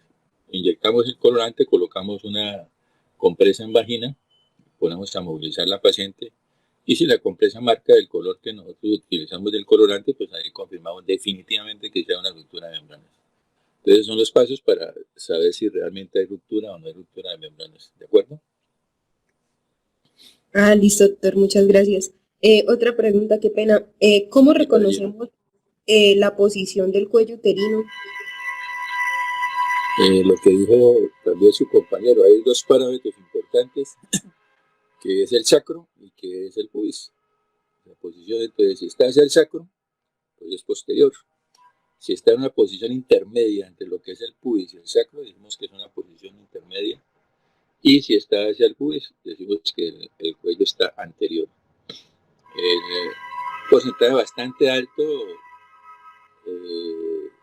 vamos a encontrar cuando nosotros hacemos el tacto vaginal, que el cuello antes del trabajo de parto es posterior, ¿no? Apenas se va iniciando las contracciones, el trabajo de parto, pues el cuello va cambiando de posición, ya se vuelve intermedio y a lo último ya está completamente anterior, centrado. pero la posición pues es de acuerdo al sacro y de acuerdo al pubis. Entonces, ese es posterior, es intermedio, es anterior. ¿Otra pregunta? En el control del trabajo de parto, nunca se les va a olvidar lo que les dije en la clase pasada, la famosa mnemotemia de las 3-4 P's. Pues siempre en el trabajo de parto tenemos que controlar, primero, las fuerzas, o sea, el power, el trabajo, las fuerzas que le dan las contracciones. Entonces, estar pilas con las contracciones, estar mirando la frecuencia, estar mirando la intensidad, estar mirando el tono de la contracción, que eso es muy importante para en la clase que se va a ver la parto anormal, empezar a ver las patologías de las distocias dinámicas que tienen que ver con las contracciones. La otra P es el pasajero, que es el feto. Entonces tenemos que saber todo lo que hablaban ustedes de la actitud fetal, de la posición, de la situación, realizar las maniobras de Leopold. Luego vamos a ver el pasaje, o sea, la pelvis, que previamente, antes de que la paciente llegue a la hospitalización, ya tiene una valoración pélvica, que es muy subjetiva de cada examinador. Entonces vamos a tener si la pelvis es una pelvis que tiene una capacidad pélvica adecuada, o si es una pelvis dudosa, o si es una pelvis estrecha. Y por último, tenemos que ver las partes blandas. Entonces, cómo se comporta el cuello, cómo está la vagina, que no va a tener algún tumor, que no vaya a haber tumores en el útero como miomas, no va a haber tumores en los ovarios como los quistes, etc. Siempre estar pendiente de esas 4 P's. En la parte del pasajero, pues estar muy pendientes lo que es la frecuencia cardíaca fetal, de acuerdo a los parámetros que se han dicho, cada 30 minutos. Estar vigilándola con la corneta de Pinar o con el Doppler, si se tiene el Doppler. Los monitoreos únicamente hacerlos, monitoreos externos en los pacientes que tienen un diagnóstico de alto riesgo, ¿no? Esos monitoreos son buenos, pero a veces en las interpretaciones nos da un índice de aumento de lo que es los procedimientos necesarios, ¿no?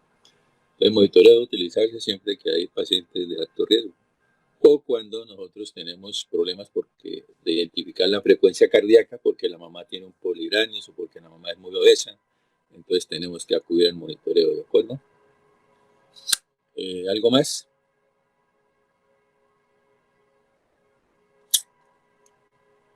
Bueno, felicitar al grupo. Muy bien, excelente exposición, muy bien detalladita, muy bien explicada. Yo creo que les quedó muy claro todo lo que se expuso. Muy bien. Que tengan un buen día, ¿no? Doctor, es que Dígame. hoy estaban programadas pues 2 charlas, la de parto normal y parto normal. No me digas. No, y decía son las 7:30 y la otra clase está a las 9. Está programada para las 8. La otra clase. Sí. Por eso, entonces nos queda 30 minutos nomás, menos. Bueno, hagámosla hasta las 8 a ver lo que alcancemos a mirar. ¿Listo? Listo. Y después continuamos. Bueno, buenos días. Vamos a empezar con el tema de parto anormal. Siguiente, por favor. Bueno, entonces iniciando con la distosia, pues vemos que hay varias anormalidades del trabajo de parto que pueden interferir con el avance, pues, ordenado a un parto espontáneo. Entonces, a esto por lo general se le llama distosis, donde el término pues, de distosia va a significar que el trabajo de parto difícil se caracteriza por un avance lento normal del trabajo de parto. En este caso se van a originar 4 alteraciones aisladas o combinadas.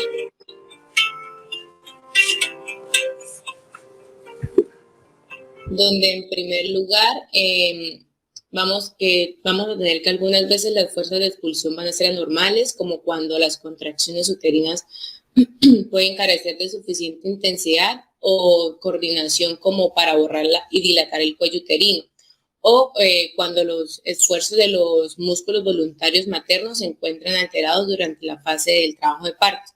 En segundo lugar, podemos tener anomalías fetales de la presentación, la posición o el desarrollo que disminuyen la velocidad del trabajo de parto. Como tercer lugar, están las anomalías de la pelvis ósea materna que van a crear pues una pelvis estrecha. Y por último, se pueden encontrar alteraciones de los tejidos blandos del aparato reproductor pues que van a dificultar el desenlace. Entonces, pues de manera más sencilla, esas anomalías se pueden clasificar desde el punto de vista mecánico en 3 categorías que van a comprender las anomalías de la fuerza, donde va a estar esto incluida la contractilidad uterina y el esfuerzo expulsivo materno, que es anomalías del producto, que sería el feto, y anomalías del conducto, que sería la pelvis. Dele siguiente, por favor.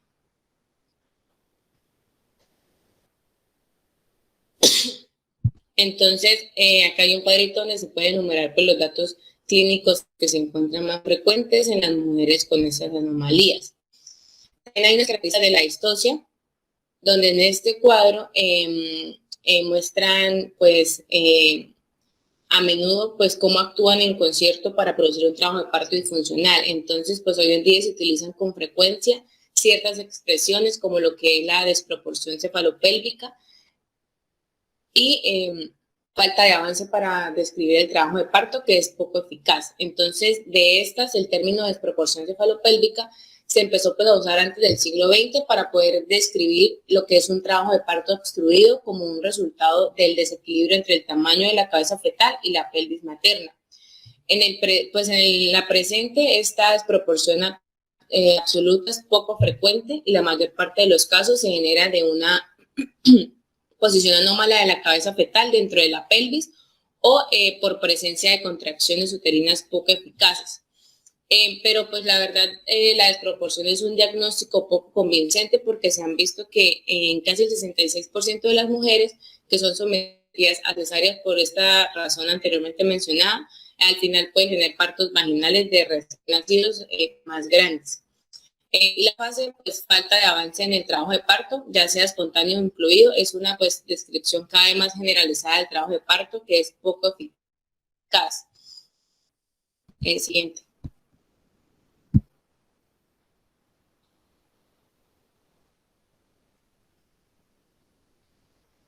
Bueno, hay mecanismos de las distocias, entonces esto se puede, pues, del siguiente, por favor.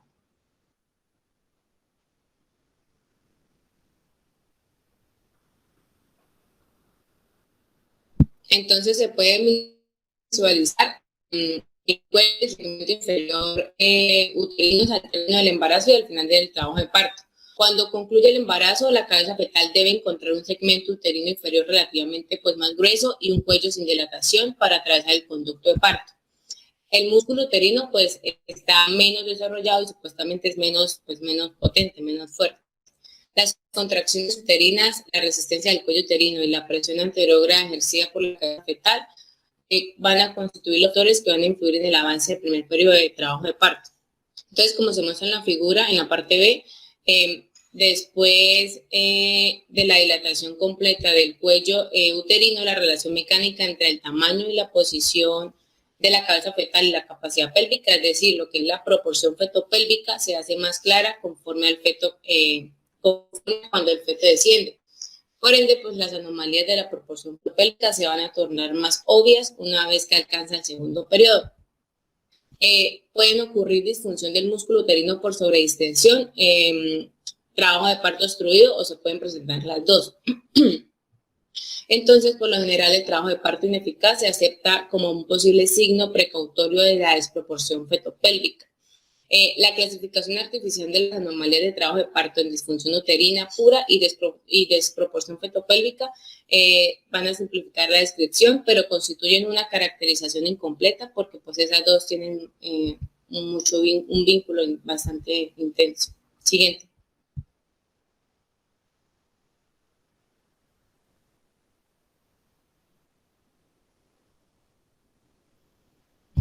Bueno, hay unas anomalías de las fuerzas de expulsión. Entonces tenemos tipos de disfunción uterina, donde las contracciones uterinas del trabajo de parto normal se van a caracterizar por un gradiente de actividad miometrial. Estas fuerzas pues tienen duración intensa máximas en el fondo del órgano y van a disminuir en dirección al cuello uterino. Las contracciones normales deben ejercer presiones cercanas a 60 milímetros de mercurio. Pero de cualquier forma, pues también se estableció que el límite inferior a las presiones de las contracciones, pues requería para dilatar el cuello uterino de 15 milímetros de mercurio. Entonces, a partir de esas observaciones, pues se pudo definir dos tipos de disfunción uterina. En la más frecuente o disfunción uterina hipotónica no hay hipertonía basal y las contracciones del útero presentan un tipo de gradiente normal, pero la presión durante las contracciones es insuficiente para dilatar el cuello uterino. Y en la otra es conocida como disfunción uterina hipertónica o incoordinada, donde el tono basal se encuentra alto o el gradiente de presión presenta gran distorsión. La distorsión del gradiente es resultado de una contracción más intensa en el segmento medio del útero que en el fondo, o de la sincronía completa de los impulsos que se va a originar en cada uno, en cada cuerno o en una combinación de ambas. Está el trastorno de la fase activa, donde las anomalías de trabajo de parto se dividen clínicamente en avance menor comparado con el normal, o la interrupción completa del avance. Una mujer debe estar en fase activa de trabajo de parto con dilatación de cuello de al menos 3 a 4 centímetros para poder hacerse un diagnóstico de cualquiera de esos dos procesos. En la detección en la fase activa, definida como la ausencia de dilatación durante 2 horas o más, se presenta un 5% de las nulíparas a término. Las contracciones uterinas inadecuadas, definidas como menores de 180 unidades Montevideo, se diagnosticaron en el 80% de las mujeres con detección en la fase activa.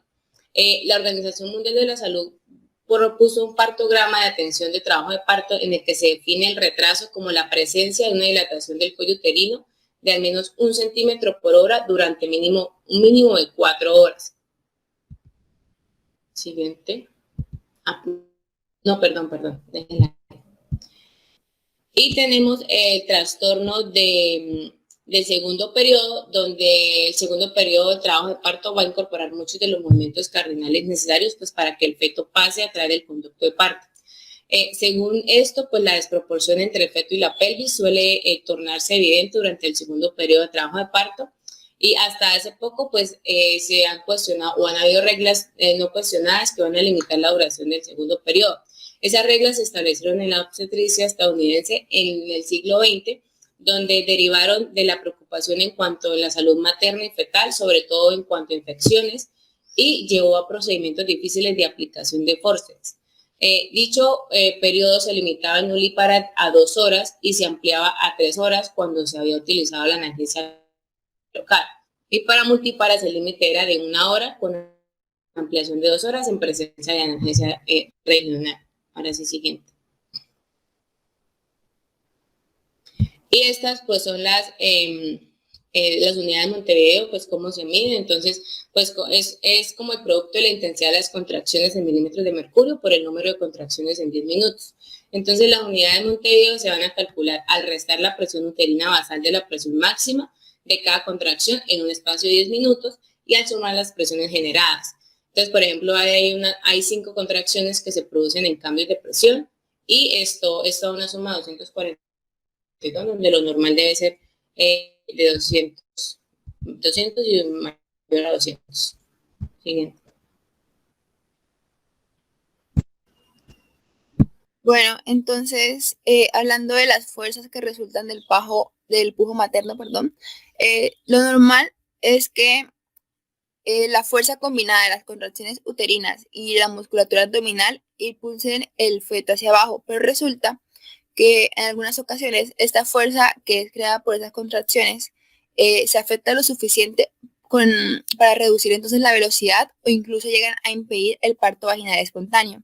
Hay como 3 ocasiones principales que son en las que se dan estos casos. Es, por ejemplo, cuando la fuerza creada de la musculatura abdominal, ¿sí? Ellas hace que se reduzcan las velocidades o impidan el parto de flujo, o cuando la sedación es muy intensa, o sea, la analgesia que se da es muy intensa y esa puede disminuir el reflejo del flujo también, del pujo, y entonces, pues son susceptibles incluso de que haga que los músculos no se puedan contraer y alteren en ese momento. Y también está cuando incluso el dolor, o sea, el dolor que presenta la madre es tan grande y tan intenso que este dolor va a hacer que se rebase la urgencia que tiene la madre de pujar. Dale, siguiente. Bueno, Entonces, hay varias causas a las que se le asocia pues la disfunción uterina. Una de estas es lo que es la analgesia epidural. Tras la analgesia epidural lo que sucede es que se va a reducir la velocidad del trabajo de parto. Y pues se han hecho diferentes estudios a raíz de esto y se ha encontrado que hay una relación entre la prolongación del primer y el segundo periodo del trabajo de parto y también un descenso fetal más lento cuando se utiliza la analgesia epidural. Otro factor es debido o relacionado con la corioamnionitis y pues es debido al vínculo que tiene el trabajo de parto prolongado con la infección materna durante este, ¿sí? Entonces, se han estudiado varios como efectos de la corioamnionitis durante la estimulación del trabajo de parto y se encontró que la infección que se da, pues el diagnóstico de la infección en etapas avanzadas del trabajo de parto era un indicador de cesáreas por distocia. Y pues se encontró también que el 40% de aquellas mujeres que presentaron corioamnionitis requirieron después oxitocina para el trabajo de parto disfuncional. Y posterior a esto, requirieron cesárea por la distocia. Siguiente. Bueno, otra cosa que tener muy en cuenta es la posición materna durante el trabajo de parto. Y se ha encontrado que hay como diferentes opiniones respecto a esto. Son muy variantes respecto a si la paciente debería estar en decúbito dorsal o debería estar deambulando. Entonces, se han realizado varios estudios y se ha encontrado que en realidad aquellos que proponían caminar, o sea, la deambulación, señalaban que pues esto iba a abreviar el trabajo de parto, iba a disminuir las tasas de conducción con oxitocina, asimismo iba a minorar la necesidad de usar analgesia y de llegar a un parto quirúrgico. Sin embargo, otras personas sugerían que esto lo que hacía era empeorar o incomodar más a la madre y no iba a traer los beneficios o pues que los otros expertos decían. Entonces, como tal, no se ha llegado a un consenso que diga como cuál es la mejor posición, pero se ha encontrado que en realidad lo que se debería procurar es buscar que la madre esté lo más cómoda posible, ¿sí? Y también se ha comunicado, como en otros estudios, que la frecuencia e intensidad de las contracciones van a aumentar en posición sentada o bipedestación. Entonces, recomiendan tener todo eso en cuenta para el momento del parto. Siguiente. Bueno, otra cosa que se asociaba aquí era el parto en inmersión en agua.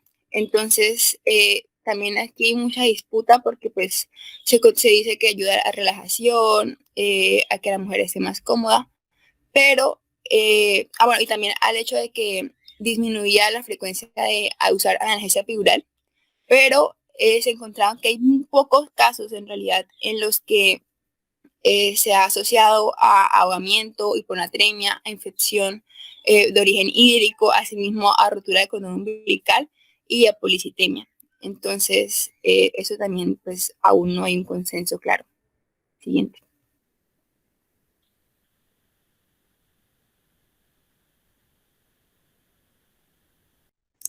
Al término, esto ocurre en casi el 8% de los embarazos y también se ha estudiado mucho y como tal, hay diferentes causas atribuibles a esto, principalmente, o sea, la más común es que sean infecciones, ¿sí? Infecciones cervicovaginales e infecciones urinarias, también debido al aumento de la presión intrauterina, sobre todo en casos de embarazos múltiples o en casos en los que los bebés vienen muy grandes, cuando la madre tiene como antecedente consumo de tabaco, así cuando tiene antecedente de rotura prematura de membranas en embarazos anteriores y cuando pues la madre viene con malnutrición. Se hizo un estudio, un análisis en el 2000 que nos hablaban de que en esos casos la inducción de trabajo de parto con oxitocina intravenosa era el tratamiento de elección y también porque ayudaba a que la tasa de infecciones fuera menor durante el parto y pues mejoraban la condición de la madre. Siguiente. Ya pasó. A mí no me ha pasado la diapositiva. Sí, ya pasó. Listo, entonces, trabajo de parto y parto precipitados. Se considera como tal el trabajo de parto y parto precipitados como un proceso que es en extremo veloz como tal, o sea, no tienen los tiempos que se debería tener, sino que es muy rápido. Estos se atribuyen muchas veces a una resistencia baja y anormal de las partes blandas del conducto de parto, asimismo la presencia de contracciones uterinas y abdominales anormalmente fuertes o rara vez a la ausencia de sensaciones dolorosas. Y por esto, entonces, a una falta de percepción del trabajo de parto vigoroso, o sea, la mujer no percibe el trabajo de parto como tal.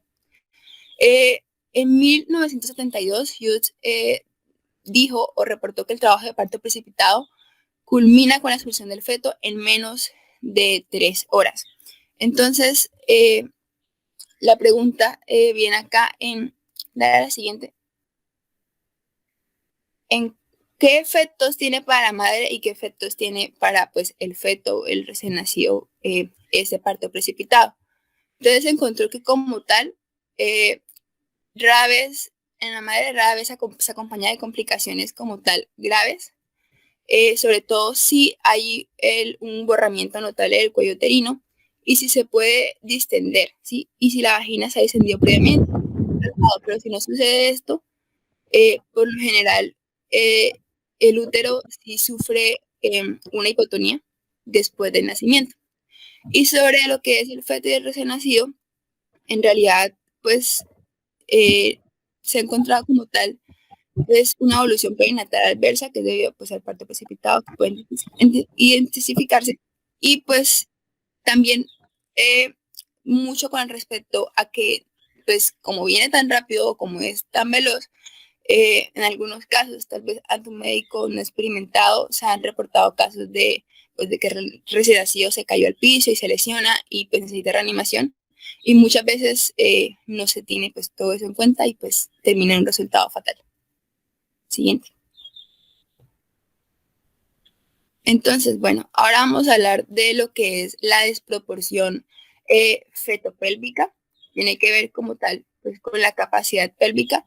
Y esta desproporción, se llama así capacidad pélvica, surge de una disminución de esa capacidad o de una talla excesiva del feto. O incluso hay casos en los que está la combinación de ambas, ¿sí? O sea, la disminución de la capacidad pélvica más un feto muy grande.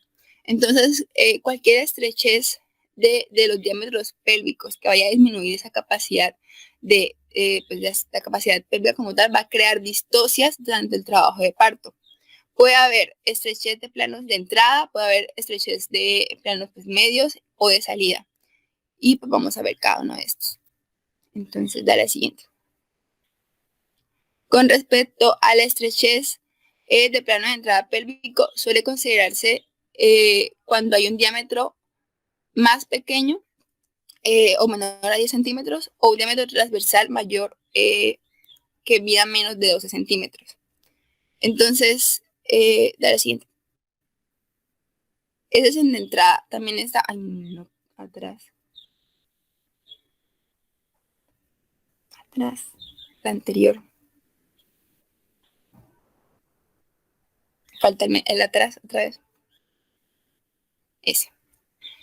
Siguiente está lo que es el plano medio de la pelvis y este trastorno es incluso más frecuente que el anterior, que es el de plano de entrada y se da cuando el plano céntrico de la pelvis media se extiende desde el borde inferior de la sínfisis del pubis hacia las líneas ciáticas. Y como pueden ver, esas medidas que están ahí son como las medidas que se presentan para que haya estrechez de plano medio de la pelvis. Dale al siguiente, por favor. Y bueno, por último está lo que es la estrechez de plano de salida y este fenómeno se define como la presencia de un diámetro entre los tubérculos isquiáticos de 8 o 9 centímetros o menor a estos 8 o 9 centímetros. Nos decía que el plano de la salida de pelvis se puede comparar como con dos triángulos y donde ese diámetro va a constituir la base, como lo pueden ver en la imagen. O sea, si lo pueden ver en el diagrama que está en triangulito, bueno, así se puede ver cuando hay estrechez de plano de salida de la pelvis. Listo. Siguiente.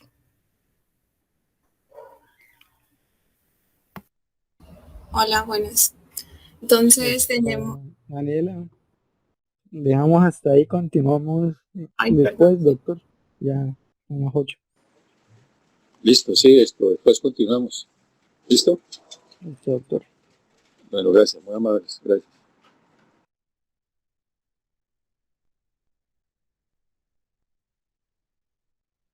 Esperamos al doctor Eduardo entonces. No se vayan.